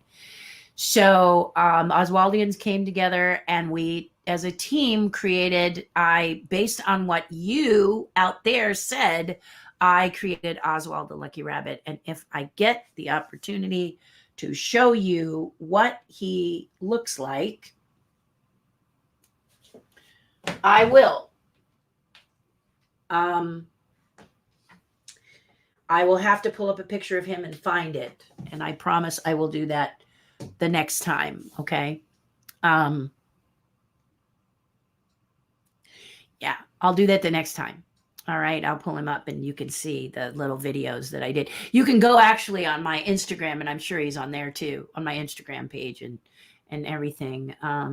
Let me just, here's my Instagram right here. You can go there and look through my stuff, and it's on there too. But I'll try to pull it up so it's not so challenging for you. Joe, how are you? Yes, I know, Joe. I know. What time is it? How long have we been going? Oh, this is only an hour and a half, Joe.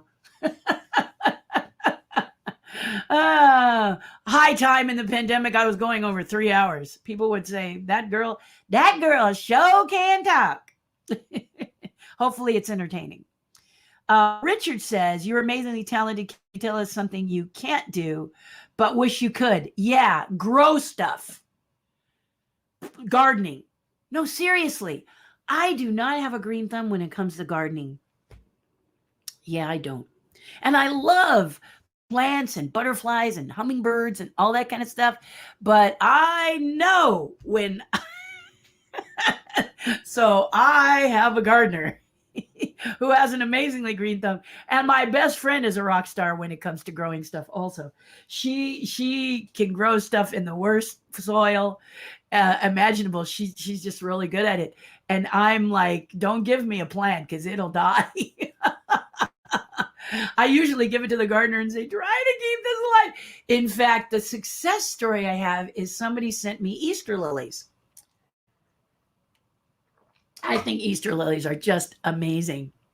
And I gave them to my gardener and said, could we maybe save their life before I get a hold of them?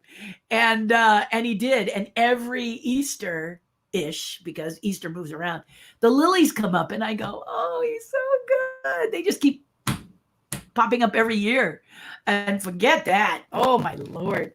Same with the roses. He's really good with roses. My mother used to cultivate roses when I was younger, and I used to just watch her make all these different, cut and cross, and she loved roses. And I, yeah, no. But that's what I really don't see. I used to say I couldn't write, and then I wrote my first book, and everybody really loved it because it sounded like me, which is this a good thing? I don't know, but it does. And so I'm writing another book based on Star Wars and my life in Star Wars, and how it created the foundation, which eventually allowed me to meet George Lucas and tell George Lucas how much Star Wars meant to me. And I'll never forget that. That was on the Captain EO set with Michael Jackson. I took a moment and sat with him, and he took a moment and sat with me so I could tell him. And I think he was happy. He seemed happy. But I was being able to tell someone that their hard effort had really made a difference and changed my life. And my crazy life that I have now is indeed, if you're new and you don't know who is this crazy girl, legendary Imagineer Terri Hardin, Google me. Yeah, I have a Wikipedia page. It's kind of short, but Google me. And some of the things you'll read, you'll go, really? If you listen to past stories, you may go, really? Because I'm surprised at the doors I've walked through and the things that I have been blessed to do. But I'm here to help you do that. mainly to tell you, don't give up. Oswald.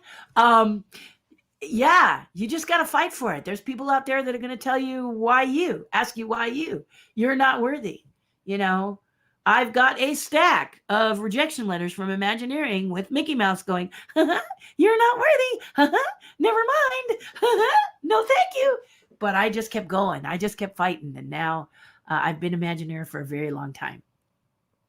I went from being an Imagineer who lives in the House of Mouse to being an Imagineer that is the come here, get away, Imagineer. Some people will call me a former Imagineer, and I always correct you because I am an Imagineer. I was not was an Imagineer. I am an Imagineer. And that's, they pull me out of the box, open the drawer, pull out Terri, help us, then put me back, close the drawer, But that's the agreement we have, and it's great. It's perfect. It's wonderful. So thank you, Richard, for the question. It's a lovely question, and I appreciate you asking it. Deanna, have a great week. Chat to Tribe on Wednesday. She's probably already gone, but I'll do this in case she comes back and listens to the back half. I made it on Friday at long last. I'm really glad you're here, Joe. You are a world of knowledge, and this is very great to have you here. Thank you for being here. Okay, Angie says, Angie, where'd you go? There she is. I'm just feeling burnt out with work. I need to get away. And that is exactly what we were talking about. So, Angie, I don't think I told the story. I'm going to sit down now. I think I told this story to the tribe this morning. My husband works in the entertainment industry, which can be very exhausting. You have to have a thick skin to work in the entertainment industry. If you are in the entertainment industry, you are going, yeah, tell me something new. Tell me something I don't know. But his room producer asked him how he was doing, and he was like, nobody asked me how I'm doing, like it means it. Somebody says, well, how are you doing? And they're like gone before you say, I'm fine. Well, she actually waited for my husband's response, and he said, I'm doing all right. And she said, are you tired? Aren't you tired? I'm really tired. I need time off, not a day off, time off. Just like you're saying, Angie, you need time off. It's been a really grueling time for all human beings, and human beings need to be given permission to have a little break, couple of days, just doing what they remember doing to pass the time. You loved reading. If you loved Harry Potter and you read all the books, those books are not thin. So you were able to take the time to read the tomes that were Harry Potter books, didn't you? And how lovely, cross-legged, with your favorite cup of Java or a cocktail or water or against a tree with your shoes off and your feet in the new grown grass as you heard the birdies tweet and you read the next adventure of Harry Potter. The fact remains that you need these quiet moments for yourself. Maybe you're recreating a scene from Wizard of Oz, where here in California we have poppy fields and there are poppies everywhere, and you leap and jump and pretend you're with the Scarecrow and the Tin Man and the Lion, we're out of the woods, and you're just playing. Whatever it is that you do to have fun, to just take a break, we need it. We all need it. And I agree with you, Angie. It makes it a hard week because as human beings, we need that downtime, but we don't always give ourselves permission to have that downtime. And I want that downtime too. In fact, this week, when I got involved with Game of Thrones, I took a day to binge watch the whole day. I didn't watch everything because it's 8 seasons. It's a lot, okay? But I made myself a coffee and I popped some popcorn and I patted my back and I curled up with my dog and I took the day to binge watch Game of Thrones. Now, it wasn't so easy. There were things screaming at me. Don't you gotta do bills? What about those packagings for the hitchhiking ghost? Do you have the certificates ready? What about your painting? What about, how about, what if, are this, is this? Well, I'm trying to binge watch Game of Thrones. But if you feel like your body needs that rest, needs that peace and quiet, close the door on all that stuff and give yourself that day. That's going to allow you to recharge and understand things are going to be yakking at you that maybe you should be getting done. But if you can put them off for a day, you're not evil. You're not a bad person. I know if you're an entrepreneur, they're always talking about hitting the ground running. You know, the time is now. The time is now. Well, that's because they don't want you to take a month off, you know, and binge watch and go, I'll get to it. Oh, yeah, I know I got to do this. I'll get to it. Yeah, if you're taking weeks at a time, you know, weeks at a time, okay. But if you want a week, a few days, a day, you deserve it, okay?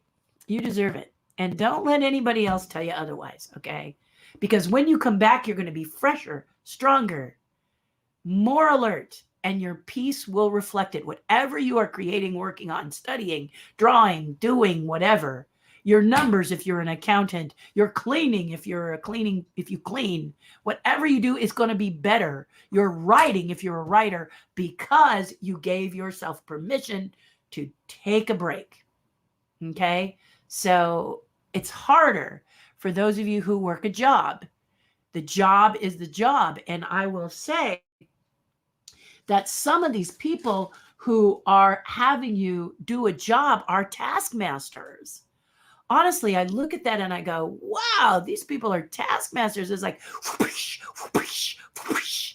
And if they make you work 7 days, the problem is if you don't get 1 day off and 7 to rest, there's a reason God said the 7th day is for rest. Because 7 days becomes 14 days. 14 days becomes 21 days without rest. And it just gets heavier and heavier and heavier. When I did Ghostbusters, they tried to do that with us. We had a very short time to do Ghostbusters, to do the acting, to do the effects, to do the production. A very, very short schedule, A to Z. They tried to get all of us who were building and creating to do 7 days a week. But 7 becomes 14, becomes 21, becomes, you see what I'm saying?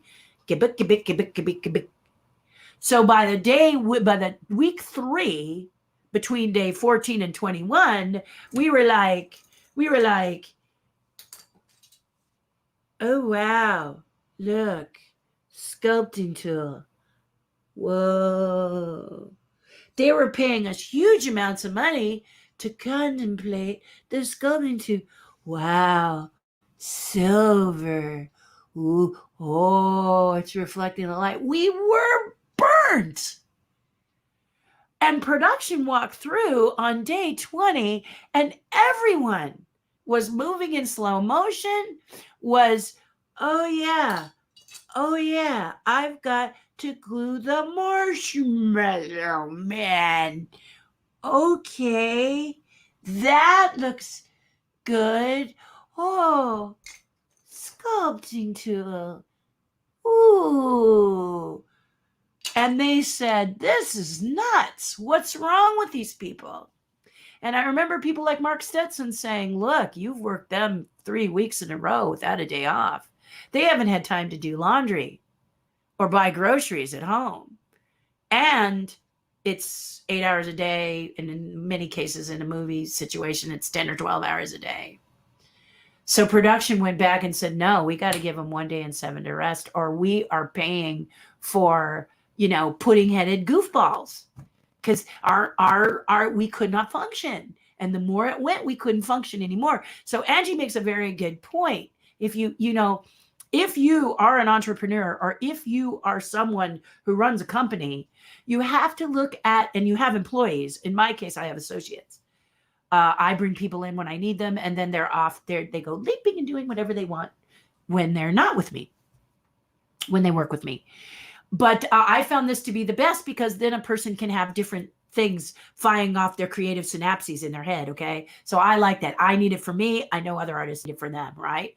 So in a job, this is something that needs to happen, which is why HBO had me come in and we sculpted pumpkins for the entire group of people who worked at HBO, producers, directors, PAs, script writers, craft service, all of them were in this class with me, all different representations. And HBO said, is it all right if we pay you in DVDs? And I said, yes. Do you have Game of Thrones? And they said, oh, sure. 1 through, okay. So that's how I got paid. And I appreciated that because it allowed me to get what I wanted and give them what they needed, you see? So it's a trade-off. As an artist, you're flexible. And it was wonderful. I also did pumpkin sculpting for Disney, Walt Disney Pictures, because they understand the need often that their people need a little fun time to just to play in pumpkin guts, if you will, right? So honestly, this is the thing that I'm talking about. During Ghostbusters, they came in, knew they were paying us real dollars, and they weren't getting the work. The work was slowing down and slowing down. Whereas Just One Day and 7 to Rest picked up because it gave us that day to whatever, right? Give us that Sunday, Monday through Saturday. We were firing. So just Angie has a good point here, a very strong point. And you have my permission, but in a job, that's why it's really important in a job that if you are an employer or you are someone in authority over, you need to think about that. Create a little, if you can't take time off, because I get it, okay? Especially after the pandemic, many are hitting the ground running, trying to make up the losses that they had. Celebrate you being back together. Maybe an hour early you get together, or maybe you stay an hour later, the restaurant is closed and you guys celebrate, or maybe it's just, I'm so, what I'm saying, do something to celebrate every coming back. And many of you are, okay. I'm sure I'm preaching the choir, but I feel this way across the board. I know that Anna's been working hard. Angie's been working hard. Many of you have been working hard through the pandemic for a lot of you, that it would be nice to just have just a little something, a little something for those who are working so hard. Joe says, are they closing car washes or do they cost an arm and a leg these days? I don't know. My car looks like a little muddy dog right now, and it's a Mustang. When I had a Jeep, it didn't matter. My Jeep loved being dirty. It just looked cool, like I was off-roading and stuff. The tires were all caked with mud. The outside was caked with mud. You could barely see the paint through it. It looked awesome. But my Mustang is sleek and beautiful, streamlined, looks like a shark. And she's silver. Silver doesn't like being dirty. And I really should go and get, I washed her myself early in the pandemic time, and we weren't in a major drought in 2020, so I could wash her and not get, plus everybody was at home, so I washed her.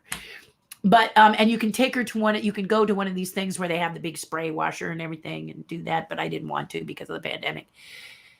So now I'm still in that mind zone. I'm still not willing to go to the car wash because a lot of the people at the car washes don't wear masks. And before the vaccine, I was like, not happening. So I'd get a sponge and a bucket and wash my own car. So I don't know what car washes are charging, but after the 15th, I've promised Silver, I will take her to the car wash and she can have her spa and bath. Now we're also thinking about, remember I told you about the guy across the street who, if I have a party, I'm going to ask him. I talked to him yesterday and I said, dude, if I ever need something, I'm going to talk to you about where to go to make something spectacular. If I want to do like a huge, crazy party, I want to ask him, because he just, the stuff he comes up with blows the doors off. He said his son's birthday is coming up in August and he's got to better it, And I said, I don't think you need to better it. Just do a boy version, what does the boy want, you know? But I'm excited and I'm going to be prepared because his birthday's August 30th and I'm not going to forget it. I asked him yesterday. But the point is that, you know, it feels so good to get out and see people. It feels so good. The vaccine is a weight off. He said it's such a load off. And I think he really said it the best that I've heard it. It takes a load off. I'm standing straighter and I'm happier. You know, people come in and I go, have you been vaccinated? And they say yes. And we say, okay. Now we're not quite ready to have people with masks off in our house if you're not in our pod, but that will happen very soon, won't it? So I think when Disney allows people to come into the park, I'm hoping they won't walk the middle of the road and get squished. They'll take a stand and perhaps ask for your vaccine verification when you come in the park. I personally will display it. Boy, there's something with my speaking today that's a little weird. I would display it proudly. I absolutely would. In fact, I have a button somebody sent me. I was going to show you that Stitch in a mask and it says I'm vaccinated and it's so cute. I wear it proudly. And then I got another one, forget what it says. And then someone gave me one. I was given one by a wonderful young lady when I did A Touch of Disney, and I have that one too. And I'm like trying to get them on all my clothes. I vote. I voted. I vaccinated. Like boop, boop, boop, boop. I want them everywhere. Because for me, I'm just excited about it. And I'm fine. I was kind of hoping there might be some sort of side effect, like a prehensile tail, but still I don't have my prehensile tail. I mean, wouldn't a prehensile tail be great? Like when I'm sculpting, it could hold another light source for me. My tail would just come up over my back and curl around. Oh, I've wanted a prehensile tail for a long time. Joe Penny says, love to your mom. Yes, Joe, thank you.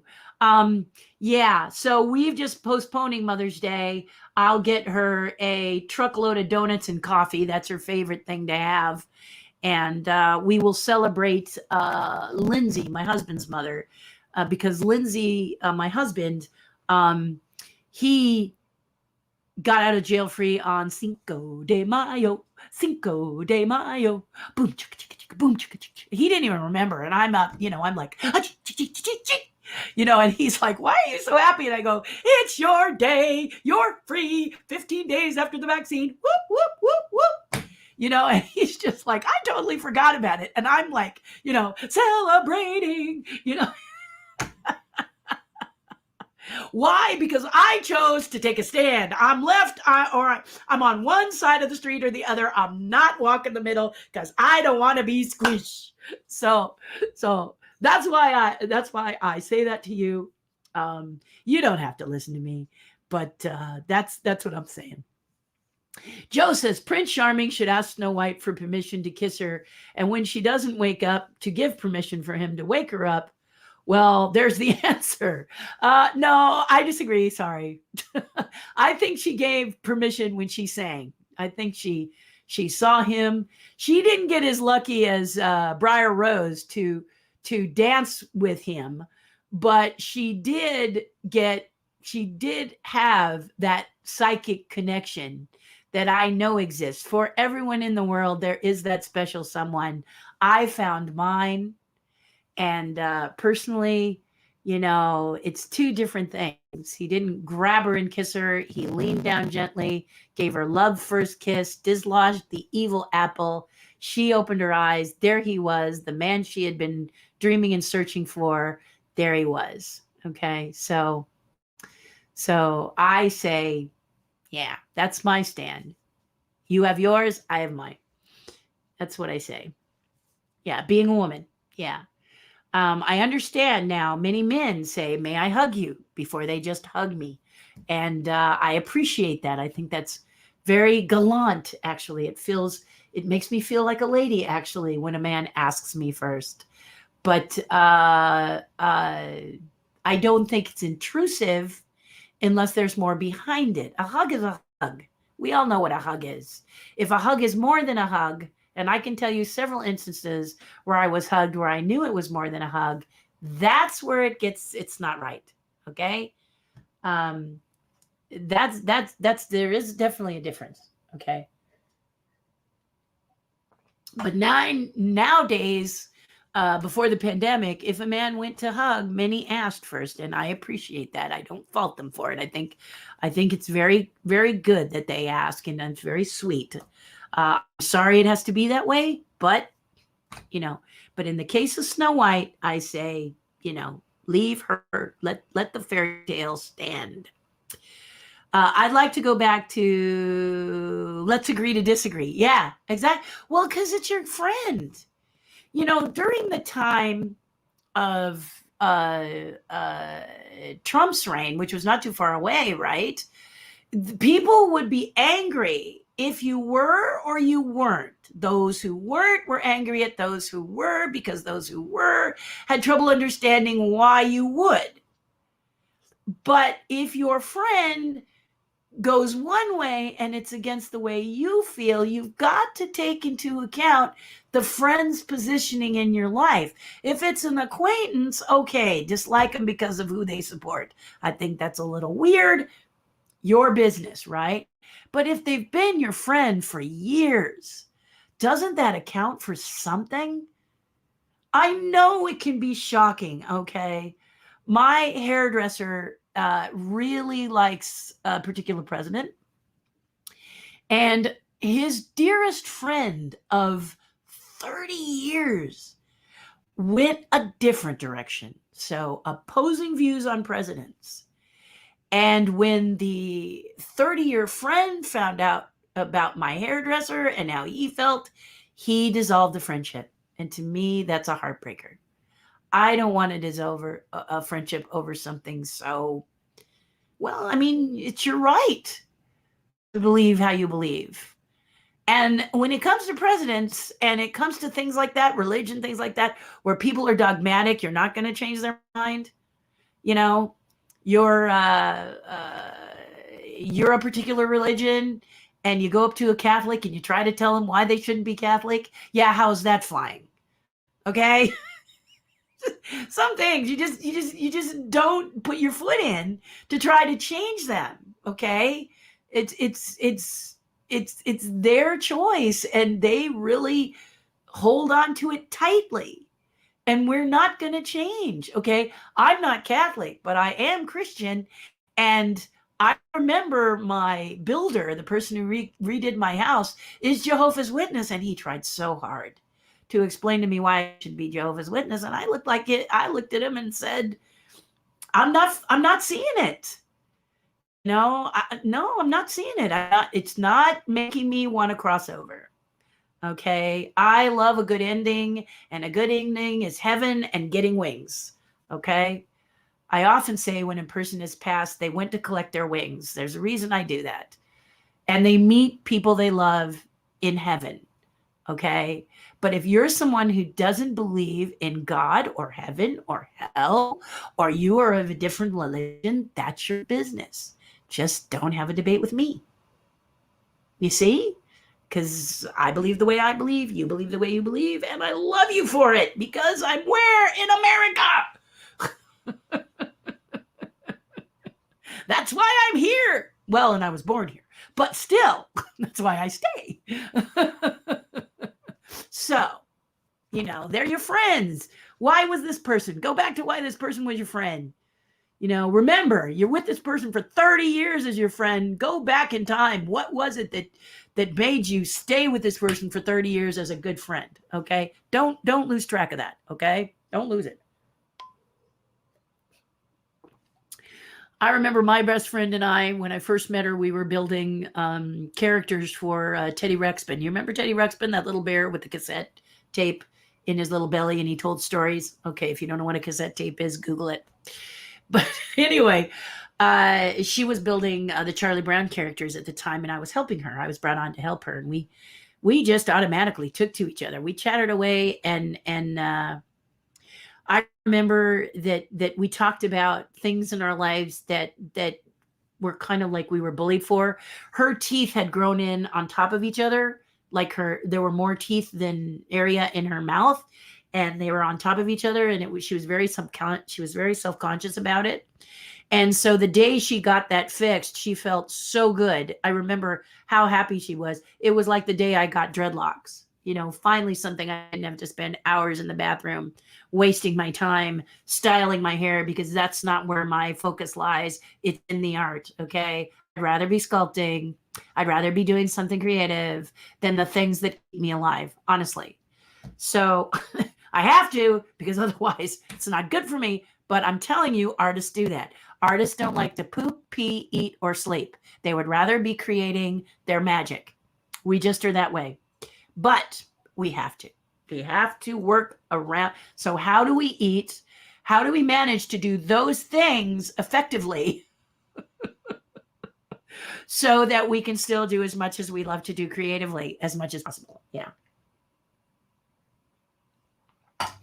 Me, it was having snacks right here, and while working I would just nibble. I still do that today, just nibble, so that or like you said, that oatmeal in first at the beginning, and then when I get off here I'll fix something, because I have a partner now. I have my husband, the love of my life. I got to make sure he eats, because he's of the same mindset. If I leave up to him, he's going to grab a frozen burger or a frozen burrito or something like that, high salt, all processed. I got to protect him from himself. It's okay to have that stuff occasionally, guys. I mean, bacon is a vice for me. That's not necessarily the best food in the world, but it sure does taste good. Ooh. Oh, bacon and ice cream. You see what I mean? Bacon is just one of those things. And any kind of fish, except for tilapia, which is not technically a fish in my opinion. But anyway, I digress. But yes, agree to disagree. I agree with Angie. You're right about people who want to erase or change history. You don't change it. You learn from it. Don't repeat it and make things better from it. Exactly.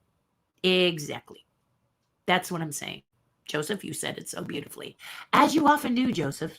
Do you write, Joseph? You should write if you don't write already. Joseph is really something when it comes to helping us out here on this channel. Judy says, first season of Bewitched was wonderful. We'll have to watch WandaVision. Yeah, Judy, what did you just like? I mean, we do this with Addams Family.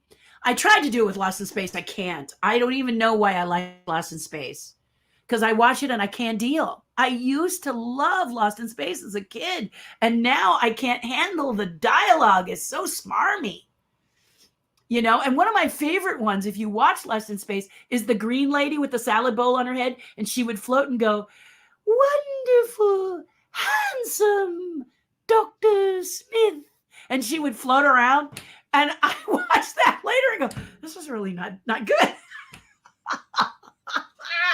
And I never missed an episode of Lost in Space, and the ringtone used to be on my phone. I still love the ringtone. But I'm serious. This is serious. But then saw Bewitched yesterday and just went crazy for it. Really, really loved it. Really, really loved it a lot. And I agree with you, Judy. But yes, when you watch WandaVision, one of the things you should also do, Judy, is look at a show. I think it's called Additives or Assemblies, I think is what it's called. And the letters roll over and it spells ass for a New York minute. And I go, should Disney be doing that? But it quickly clicks over. Check that out. It talks about the making of WandaVision and how absolutely detailed, like myself and my sculpting and art and acting, how detailed they were with this series. So once you've watched it, go in and see what they did to make the series so special. It's brilliant. It's brilliant. It's brilliant. And then it used the foundations of WandaVision were Dick Van Dyke Show, Bewitched, etc. So you will enjoy it a lot, Judy, a lot. Tracy says, I've seen every Bewitched episode many times and love it. Paul Lynde was too great. When he visited. Did you remember that? I always wish that I had her powers. Now I really seriously need it just to go through the kitchen. Yeah, so true, right? Fuck. Well, I always thought magic would come in handy if you were up against time. You could just push time back and maybe have more time, or make a cake like in Sleeping Beauty when the candles are going down the broomstick and they just whoop and make this beautiful cake. I just think those having powers like that could be very, very helpful. See somebody having a problem and you whoosh and they sail over safely. Stuff like that. Yeah, powers would be cool. I'm with you on that, Tracy. Absolutely. And Pauline was adorable. We also noticed people like Shelley Berman, who I met on a plane and had the greatest time with. And the actress who played Aunt Clara on Bewitched. Oh, she's so funny. Oh, all the other witches can go through the wall, but she slams into it. She's the one breaking the teacup. And they all just kind of roll their eyes at her, but she's just the cutest little thing ever. And you just can't stop watching her because she's so adorable. Yeah. So thank you for that. I haven't seen Bewitched since I was a kid. So it was wonderful to watch it in the hair salon with everybody else. Your reaction to Snow White not consenting as Prisley made my day. Yeah. I can't even believe this is happening. You know what I mean? I mean, to me, it's like, oh, Lord. Oh, Lord. I don't even want to try and go into some of the other fairy tales, Angie, with this mentality. You know what I mean? I mean, oh my goodness, oh yeah, I can't. I can't go there. I'd be more worried about Snow White hanging out around 7 old men than the prince kissing her to save her.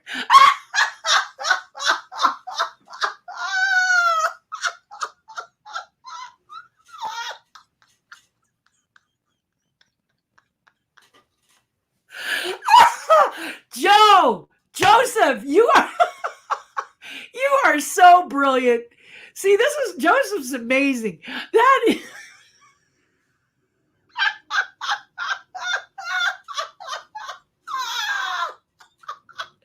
Oh my God. Oh, that is so good. Oh, Joe, that needs to be a t-shirt, buddy. I think.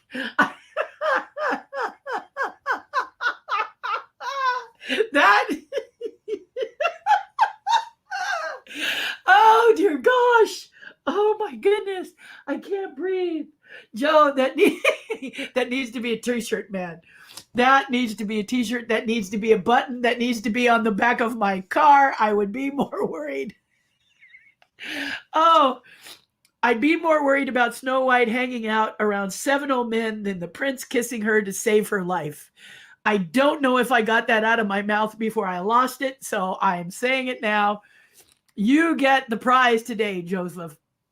What is your favorite Disney character? Oh, my Lord. That is so brilliant. That is... I'd put it on a t-shirt, but nobody's able to see it because my hair is so long. But oh my goodness, a bag or backpack needs that. I mean, that needs to, that is so priceless, brilliant. That is priceless, brilliant. I'd sketch that out if it wouldn't be offensive, but it's going to be offensive. Maybe we should charge the queen with murder and cancel her. Attempted, right? Attempted murder. Yeah. Oh, Michael, to quote Once Upon a Time, Charming says, I will always find you, so I agree with you. I agree with you too, Michael. That's exactly, the fairy tales do that. Fairy tales do that. If you want to see some fairy tales that'll really freak you out, you should see my collection of what I call flipped out fairy tales. I like the ones that are twisted. So I have a lot of twisted fairy tales that are really scary that people actually gave to their children back in the day. So yeah, leave Snow White be. So instead of happily ever after, it's never ever after. It's never ever after, says Judy. Yeah. For some. It's just nuts. I'm sorry, that's just nuts. Tell us how you transformed into a voice actor among your other talents as a puppeteer. Okay, so Disney, Judy, in all fairness, Disney believes that if you're a puppeteer, you don't do voices. I've built puppeteers all my life, puppets all my life. Okay, I built a lamb chop when I was 6 because I was being bullied. I saw it on Sherry Lewis. If you don't know her, Google her. You notice how I say that. If you don't know, Google. How nice it is to say that, then look at your local newspaper and try to find someone who can talk about it. So Google is lovely, but I did characters and I did voices for those characters. Okay, you make me very, very angry. Oh, Yoda. If you buy into these characters, you do the voices for them. So I did a. Let me see if I can show you, if I can find it. Can I find it? Can I find it? Will I find it? I'm going to get my pictures more organized. I promised my husband that I would become a more organized photo person. Oh, wait. I see the clay of Oswald. I don't know if I see. And there is the paper. Is there the video of Oswald? Or are these just photos? Photos of Oswald the Lucky Rabbit. Okay, well, I'll show you. We were talking Oswald the Lucky Rabbit. Let me just show you a photo. I found one. There's Oswald the Lucky Rabbit. He spins on his bottom. It's called If One Rabbit's Foot is Lucky, Two Are Luckier. Okay, 2 are better, something like that. And he's so sweet and cute, and he sold out right away. And I'm so happy because I asked people like you to work with me and help me to understand Oswald better. So there he is. But anyway, what I was going to show you is this right here, since we're talking Star Wars. This is me back in the 80s, and I sculpted this Star Wars, sculpted Yoda, and I did his voice, I did. And here I am as a New Hope. Check out that hair. And my hair, not Yoda's. But I built the Yoda puppet. I carved him with a pair of Fiskars scissors and made his outfit, made his little flute, made his little cane, all of that, his eyeballs, his teeth, all of it I made, and made this character. And so I built all my own puppets and performed all my own puppets, which means I did the voices of all my own puppets. Yes, indeed. So we all practice when we're doing puppets. We all do the puppets' voices, especially if we build our own characters. We do that all the time. That's how it started. But it even goes back farther than that, because when I was a little girl, my mother worked at Disney and my dad worked at KMPC radio station. And pardon me. And my father, my mother, there was a contest inside Disney when my mother was working at Disney as an Imagineer. I don't know if they called her. I think she was Imagineer too. She was at Imagineering, so she was Imagineer. They had a contest for the voice of Figment when Figment was being created way back when for Epcot. They had a contest, and I was one of the 3 children that was picked as a finalist for the voice of Figment. True story. They didn't want an actor. And they flew us to Florida for the final round. And then they picked someone else, Billy Barty. Yeah, non-actor. But that's where it really started. I've always been doing voices as a kid. But then the puppets just came together, and I could do the voices of the puppet characters all the time. You can get one more look at Yoda here. He was very, very popular back in the day of the 80s. I was known for this character. I called myself the Other Hope after seeing Empire Strikes Back. And then later I said, it's a woman. And honestly, I didn't know about Princess Leia back then. Who did? But then to find out it was a woman later was very exciting. So sometimes Kismet is Kismet. And so that's how it happened. And I still, to this day, you see, even here, I'm making voices because I love to tell stories. And I think it makes it better if you do it. And my singing ain't great, you know that. But especially trying to be Snow White, who has voice way up here. And I'm really alto, so I'm more, you ain't been blue, no, no, no. You ain't been blue till you've had that moon indigo. So I'm in the low ranges. My mama done told me when I was in knee pants. My mama done told me, son. So you see the difference? I'm low ranges. So whenever I try to go up in a high range in voice, my voice cracks because it's a tenor voice, it's an alto voice. It's always been low and sultry, which is why I was the voice of San Diego tourism for over 3 years. Come see San Diego. Because they wanted that low and sultry voice, as opposed to the high voice, which I do not do. There are many in the puppeteering Henson world that hit those high notes beautifully, very, very well. But bam, they really can nail it without sounding so falsetto. You hear that little, it cracks up in here. It gets more breathy up in here. So it cannot necessarily be the best voice. In fact, we have a girl in our tribe named Savannah whose voice is definitely princess material. She has her voice way up in those high ranges, and it is absolutely charming. So there's plenty of areas. But because I do all these voices, what's keeping me from one day, sometime soon, gathering a bunch of my friends, because the pandemic is over, and us doing our own puppet show or our own animation? And creating our own characters, doing our own thing, and showing it just the way we like, anywhere we want, because we're having fun. And who knows what could happen, right? Could be something people like watching, enjoying watching, and the next thing you know, we are the masters of our own show instead of at the whim of others. Just saying.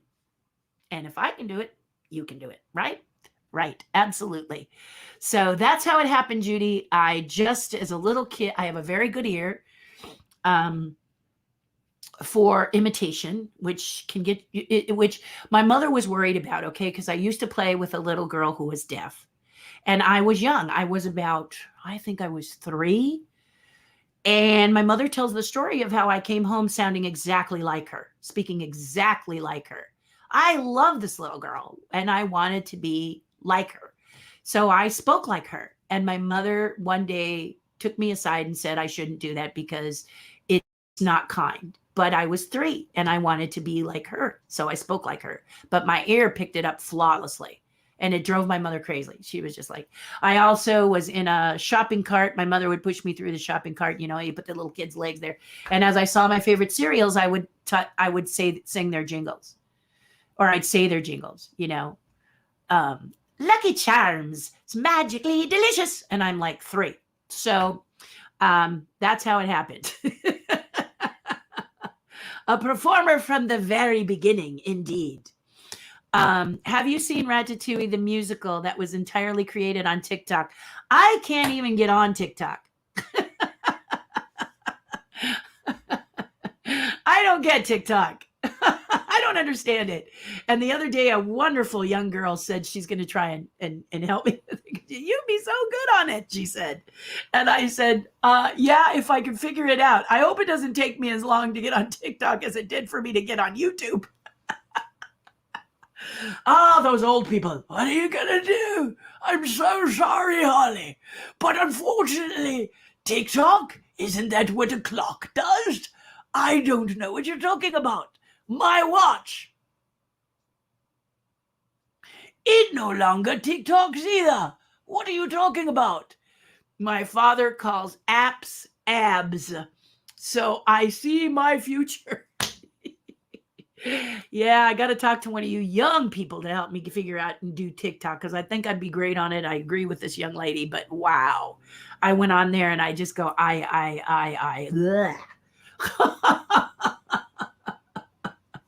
So I haven't. I would love to, though. I would love to. There is a $37 collector's postal set 2 that I saw for Star Wars stamps. That might be the set I'm talking about, but I'm not sure. If you saw it on the shopping of the website, excellent. Yeah, excellent. Excellent. When I illustrate mine, they'll be a little bit more expensive, and I will design them that sketch out my Star Wars stamps, cachets, my Star Wars cachets, to coincide with my book release next year. That's what the goal is, and I'm sticking to it. So that's great, Joseph. That's excellent. Tracy says, if Cheshire is eating, we can't see a smile, so that won't work. Or is he protecting? Okay, so he's kind of like, mine. Or mine. That, however, could be a crossover between Lucifer and the Cheshire Cat, because you remember how Lucifer tries to hide the little mouse that he's not supposed to have. Cinderella's like, give it up, and he's like, that's the one time you kind of love on that cat a little bit, that evil cat in Cinderella. It's going, I don't know what you're talking about. it's a little bit on the adorable side for him, for such an evil cat. Grim Grinning Tracy says, people poisoned by an apple will complain. Snow White also trespassed into the George's house. Not hearing anything about that. You know who's really in trouble? Goldilocks. Oh, that girl. Oh, that terrible little Goldilocks girl going into the 3-bed, breaking and entering and eating all the food and then taking a nap. You see how crazy this gets walking here? You see how it explodes? I'm telling you, Inherit the Wind, the movie, Inherit the Wind. Spencer Tracy, see it. It's black and white. If you don't like black and white, force yourself, okay? Because it is a movie that talks about these times and how insane it can get if we're not careful. Such a good movie. Such a good movie. And the guy who played Darren is the lead actor in that. So it'll be fun if you like that. He's very, very good. Yeah, she fell in a shop. Oh, Grandma fell in a shop. She met the boy you talked to on Zoom call from Auntie Charlotte. Yeah, that was an interesting experience. I remember it. He told Grandma you were amazing and said hello. Hello. Yes, indeed. You know, sometimes kids get very quiet. Young people get very quiet and they don't talk a lot. She's going back when her wrist is better. I miss you too. Yeah, I missed you too. Yes, Bella is my good friend in all dragons. She loves dragons. I love dragons. She's 9 now, Bella. Is that right? When I met Bella, she was 6 or 7 years old. When I was in Paris, she lives in London. She lives in the UK, actually higher in the UK, not London. But she's a lovely young lady. She's a sweet, sweet kid. And her family is absolutely amazing and fun and wonderful. And she was so excited for me to take her to see this dragon and tell her all about it, because it was her favorite, underneath the castle at Disneyland, which, of course, you know, I built that dragon. I did that whole cave experience with the dragon. So yes. What else was I gonna say? I was gonna say something else, but I can't remember what it was. See, sometimes this happens in your brain, in your widow brain, when you should remember. And I'm not remembering. So maybe it'll come back to me. Hopefully it will. Hopefully it will. Here's another picture from Star Wars I can show you where you can see the whole costume. I did the gun belt, the lightsaber on my hip. That's in 1980, guys. That's just after 1980. Did the whole thing, and this was at a convention where cosplayers gather, but we didn't call it cosplay back then. We called it costume cavalcade. Yeah, we called it the costume cavalcade. We weren't as creative as many of these people who say cosplayer. So Rose is really good at gardening, a superstar. That doesn't surprise me, Rose. I'm not, she's good at cultivating a lot of good stuff, isn't she, Bob? Indeed she is. Let's see what else, Bill. You can stay for a long time, then I can stay up and watch. Mommy said grandma can send me to bed when you finish. So what she's doing here is saying, please go to 3 hours because I get to stay up late. And I see here that it is almost, we're going for a while here. Well, you guys have questions, though. I want to answer the questions. So Bella will do the best we can. Oops, my elbow is going on here and making flashing things. A Cheshire cat that you build and pose. You know what the price on that would be? Yeah. Yeah, that would be something. Might be interesting to do different parts, but I don't know if you really want something that disassembles and then put it back together like a lightsaber. I don't know if a character should really do that, Michael, but it is an interesting idea. Bonnie says, I feel the same. Angie, been having more difficult time the last couple of weeks. There's a great New York Times article about the idea of languishing. Definitely recommend it as I felt it related. I think this is great, Bonnie. And this is what I love about you guys. You just help each other, talk to each other, share, related to how I feel at least. Yeah, I understand what you meant, Bonnie. I don't know why I liked Lost in Space. That made me... When I was a kid, I was obsessed with Lost in Space. Then I went to watch it again, and I couldn't believe how much it was just not cheesy. It was not good. And I was just like, But most of the shows that I liked as a kid hold up, like Dick Van Dyke Show. I cannot get enough of Dick Van Dyke. I love the Dick Van Dyke Show. And Mary Tyler Moore. Oh, Rob. My favorite thing. Oh, Rob. And Mr. Ed, the talking horse. Did you not just like go gaga over a talking horse? Didn't you want one as a kid? I know I did. I wanted a talking horse. I kept talking to horses, hoping that they would answer me. So I will stay, catch myself saying, danger, Will Robinson. Exactly. I think she would still catch herself saying, danger, danger. We all do that though, right? Danger, danger, danger, danger. Or what is it? Intruder alert, intruder alert. Wasn't that Doctor Who? Doctor Who. Yeah. Also from Indiana Jones, I have a bad feeling about this. Or Star Wars, I have a bad feeling about this. And then Indiana Jones, where snakes, why does it have to be snakes? Is just, I don't know. I say that at the most dumbest times, and I love snakes. I really do. I think snakes are quite nice as long as they're not the biting, aggressive kind. But my best friend used to have a snake called Pain, oddly enough, and he was just a love. She taught me a lot about snakes. Yeah. I could kind of take them or leave them until she had one. She loved snakes. That was her pet, and pretty impressive. She taught me, the blessings of a good reptile and how reptiles do kind of love you like dragons. So it was kind of impressive. Yeah, it was kind of impressive, really impressive. But you do have yourself saying something like, I don't know if you guys watch the cartoon show Ren and Stimpy, and all the time I would go, call the police, just whenever someone said something weird, call the police. So we all do that. We all do those weird, funky, crazy shit. or I do not think that word means what you think it means. I do not think that word means what you think it means, which is just adorable. We say that a lot too to each other. So because we love films of all kinds. It's my sports. Honestly, it's my sports. I don't know basketball from football from baseball. I know basically what they do and what the ball looks like. But honestly, when it comes to films, that's my jam.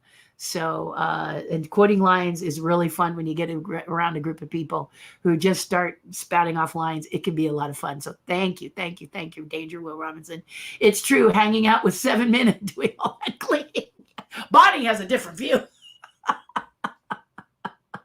But she actually gets them to do it, right? La, la, la, la, la, la, la.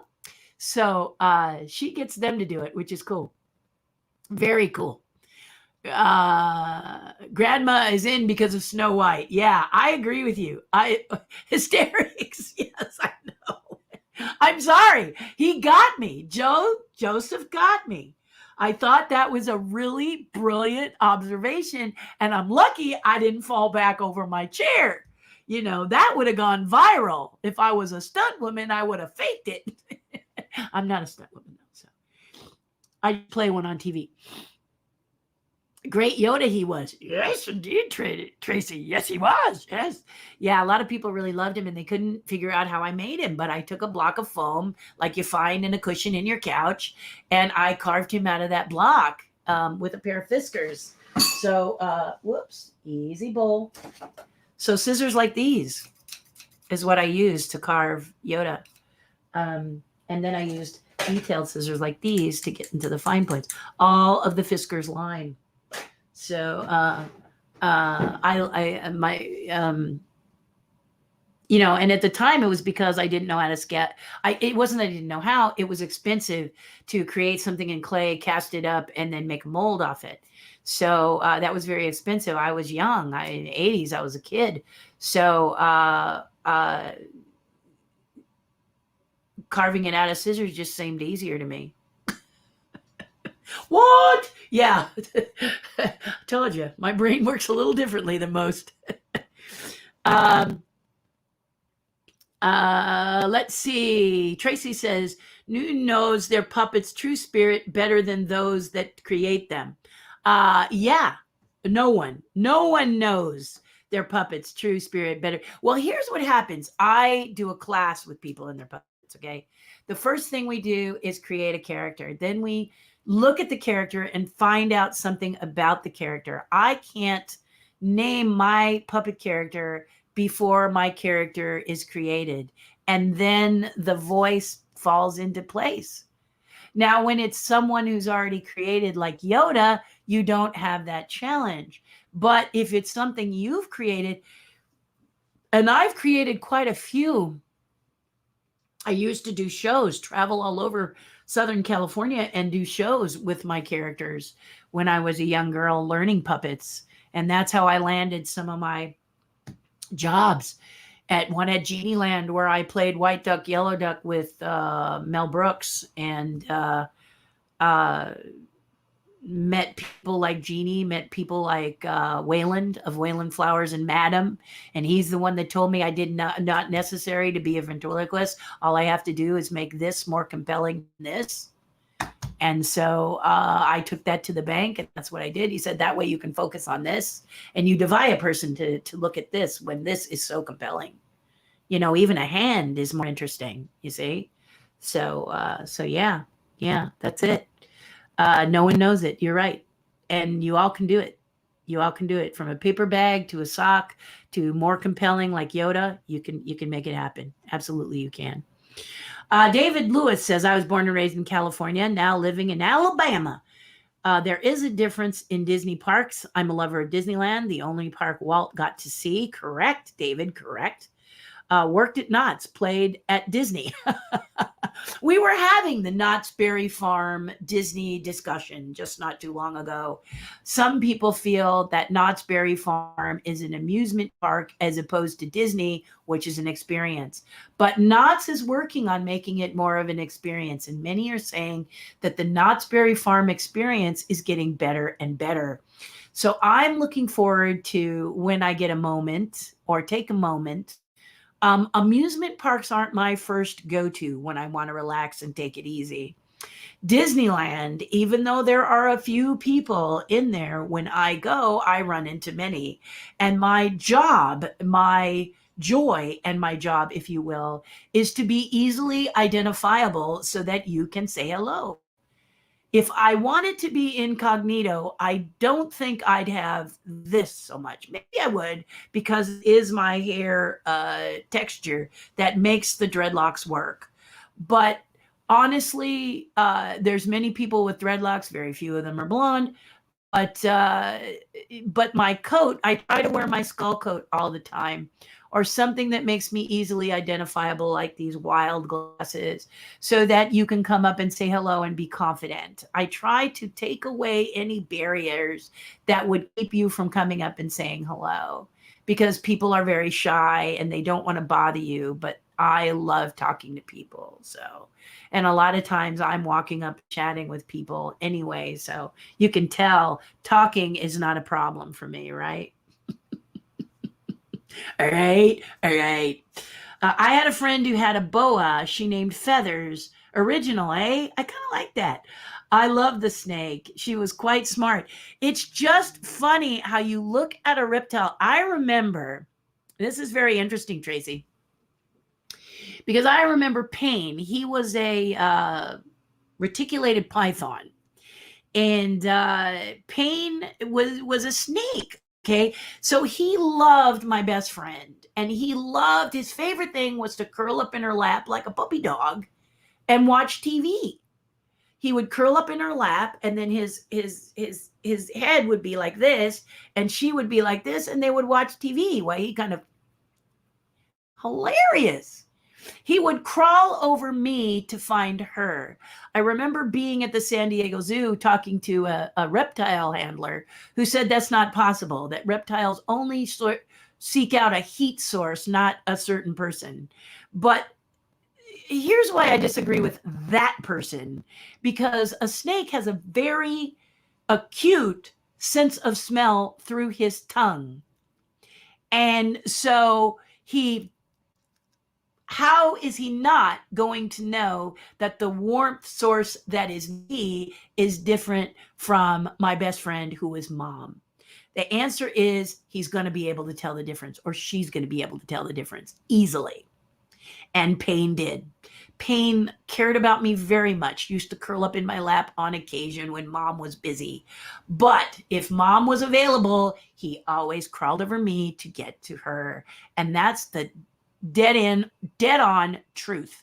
And that's the way about reptiles. Reptiles, we can't speak for the reptile, and unfortunately the reptile cannot speak for his or herself, but you definitely can see from their behaviors who they love and who they don't. So personally, I used to have iguanas. My husband, my first husband, loved iguanas. They always bit him and were friendly to me. I don't know why. He always fed them. Maybe that's why they always bit him. They thought he was food. I don't know. But the point is, there's definitely differentiations. So you cannot say reptiles just look for a heat source. And I found that really funny, because you're at the zoo and you're handling reptiles, but they are in their cages. It's not like a personal pet or companion like your fur babies or your scale babies. They're different. Payne used to love a particular spider plant of my best friend, and like origami or those Chinese knots, he would interlace himself within the hanger of the spider plant. And in order to get him out, you had to take the spider plant down and sort of unthread him like your headphone tangling, So yeah, he was a funny snake. He was a funny, sweet little snake. Just adorable. I will stop knowing that you're going to get going, but wanted to say I love those like us who can hold conversations in movie, TV, song quotes. Have a great weekend. Well, that's what this is for, Tracy. This is what this is for, okay?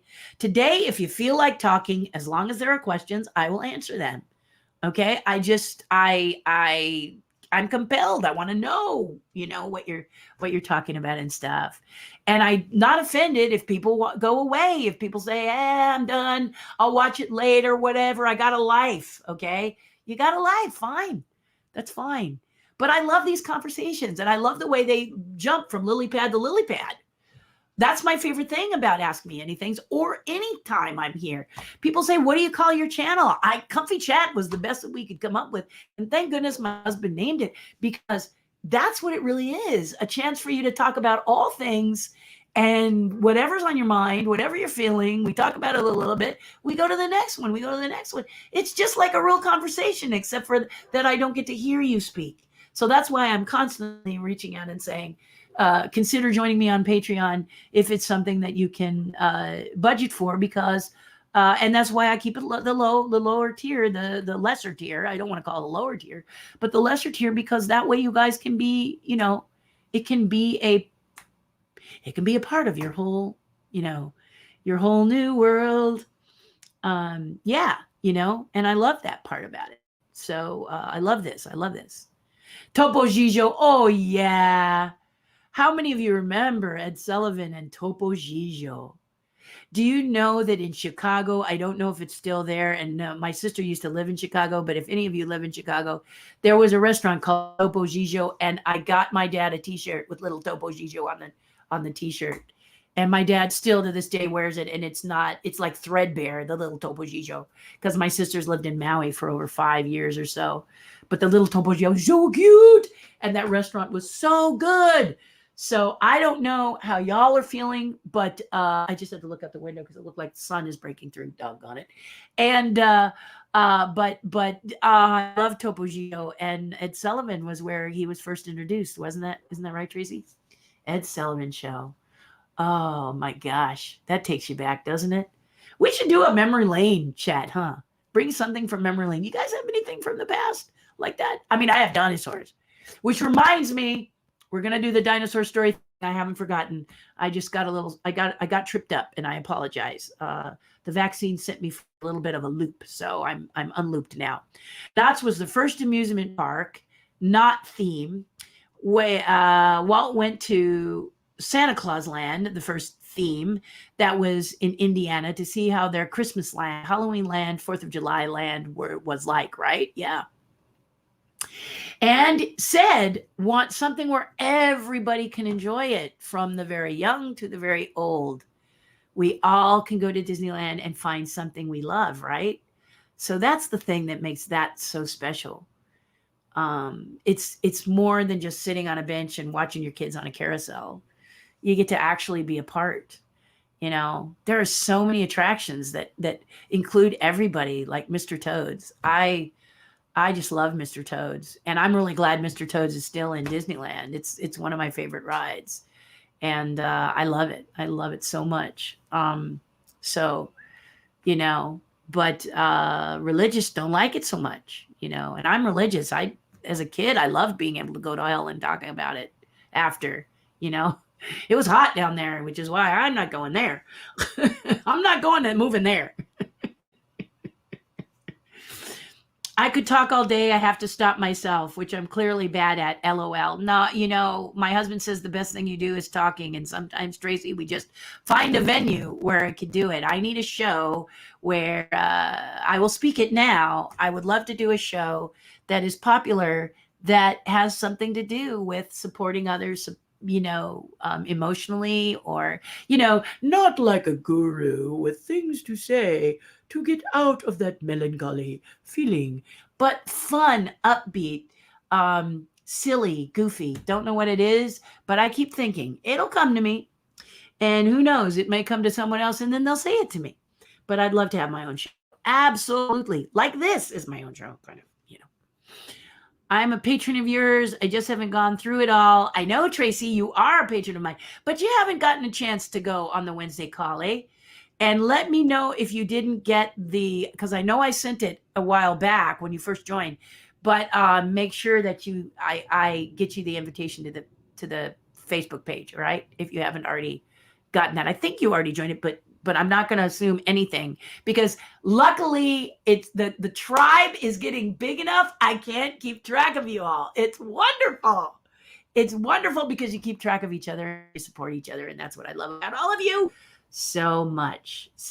But I'd love for you to post there, chat there, and come on a Zoom call. The Zoom calls are really so different, because we are really, we just talk about so much stuff. Well, for one thing, Adam, who said hello early on the broadcast today. Adam used to work at Disney, and we are all using our powers to get him back there. We're all, he is a photographer there. He's a delightful human being. And once it opens up, they will call him. It's certain tiers that happen at Disneyland too.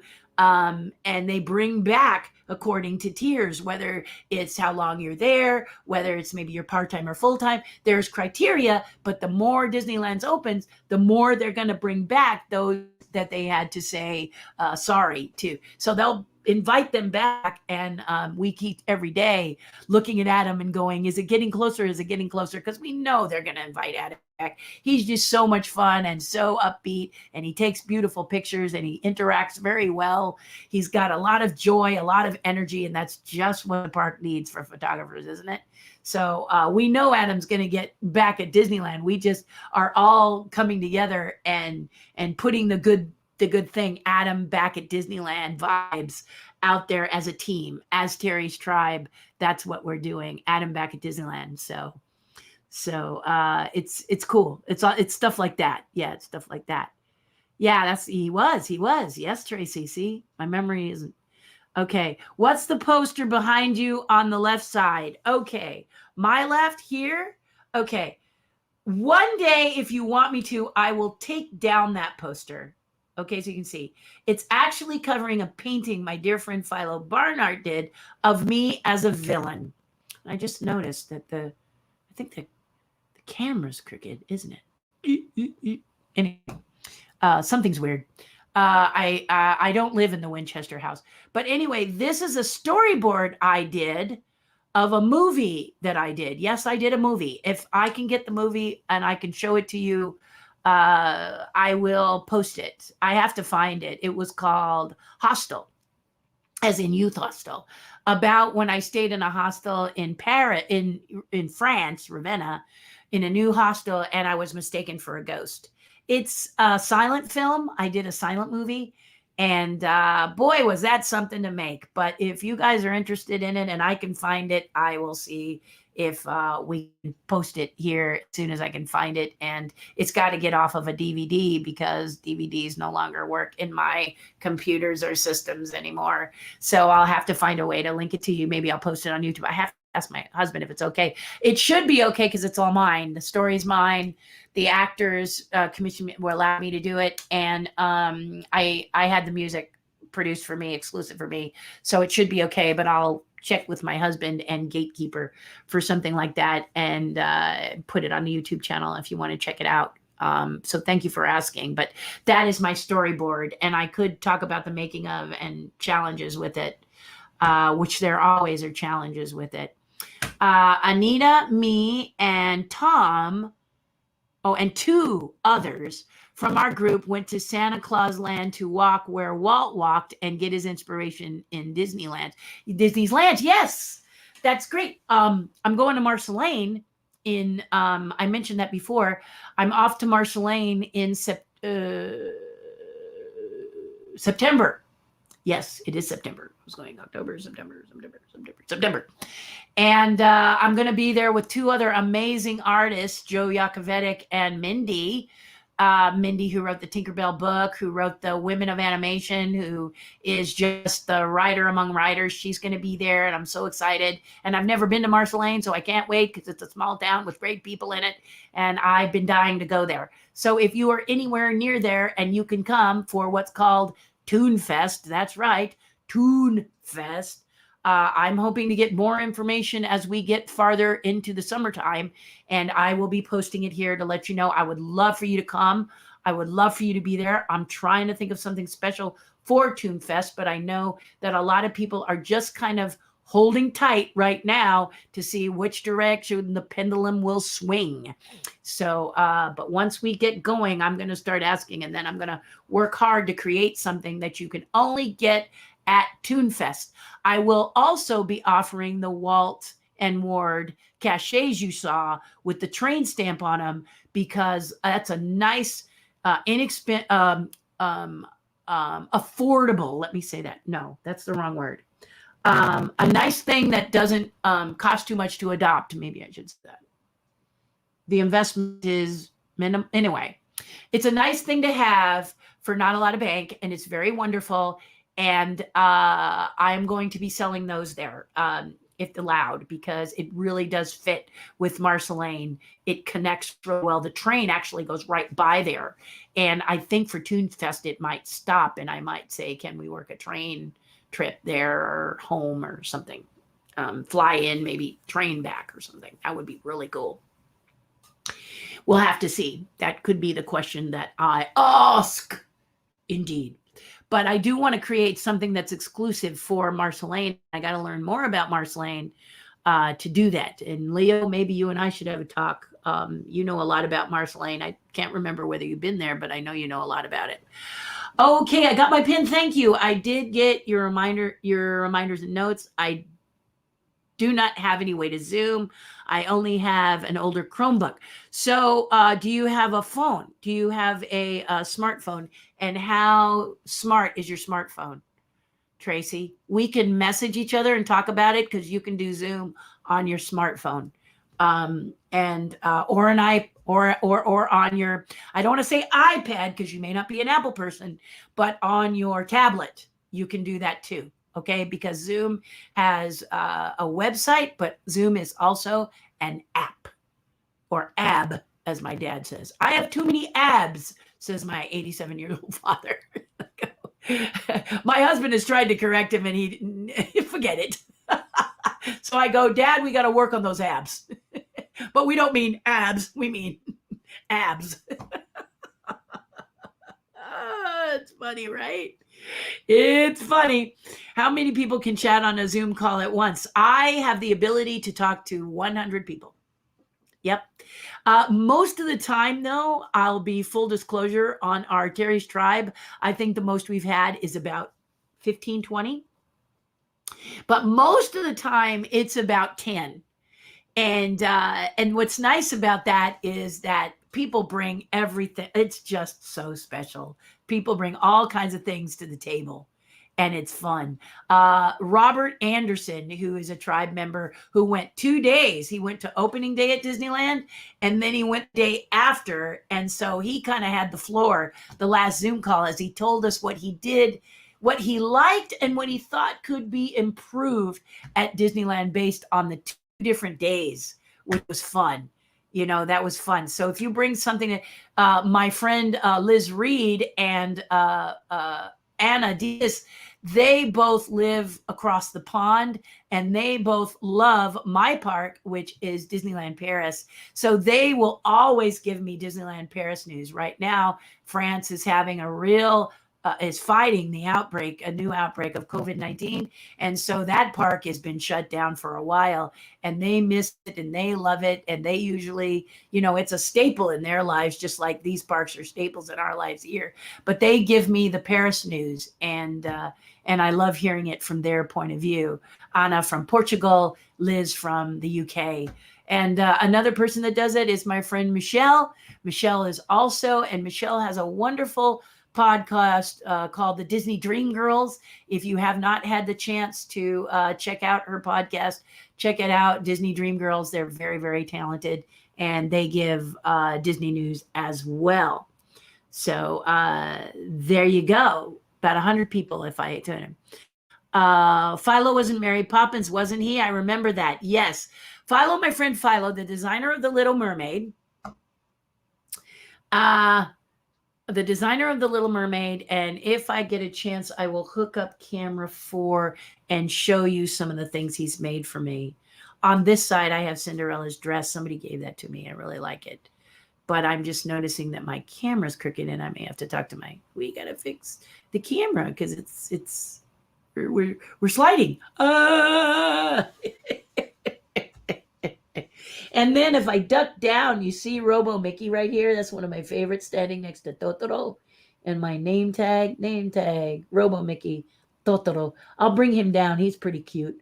And and my mermaid tail. And then if I slide over this way more, those are the beginnings of the packing for the Hitchhiking Ghost Blacklight version. Yeah. Okay. Yeah. So Philo was in Mary Poppins. Philo was up for the voice of Christopher Robin in the Winnie the Pooh film, and he didn't get it. And he was devastated. He was really sad. And Walt felt bad. Walt loved Philo. And because Philo is third generation Disney. His mom was an ink and paint. His dad was a animator and created, animator. You can see his father's name in Sleeping Beauty. So he was there for a while. Anyway, Walt felt sad that Philo was so sad that he didn't get the voice of Christopher Robin. He came very close, but he didn't get it as a little boy. So Walt felt bad, kind of bad. So he said to Philo, okay, how about, I didn't give you the voice. We didn't cast you as the voice, but how about we put you in Mary Poppins?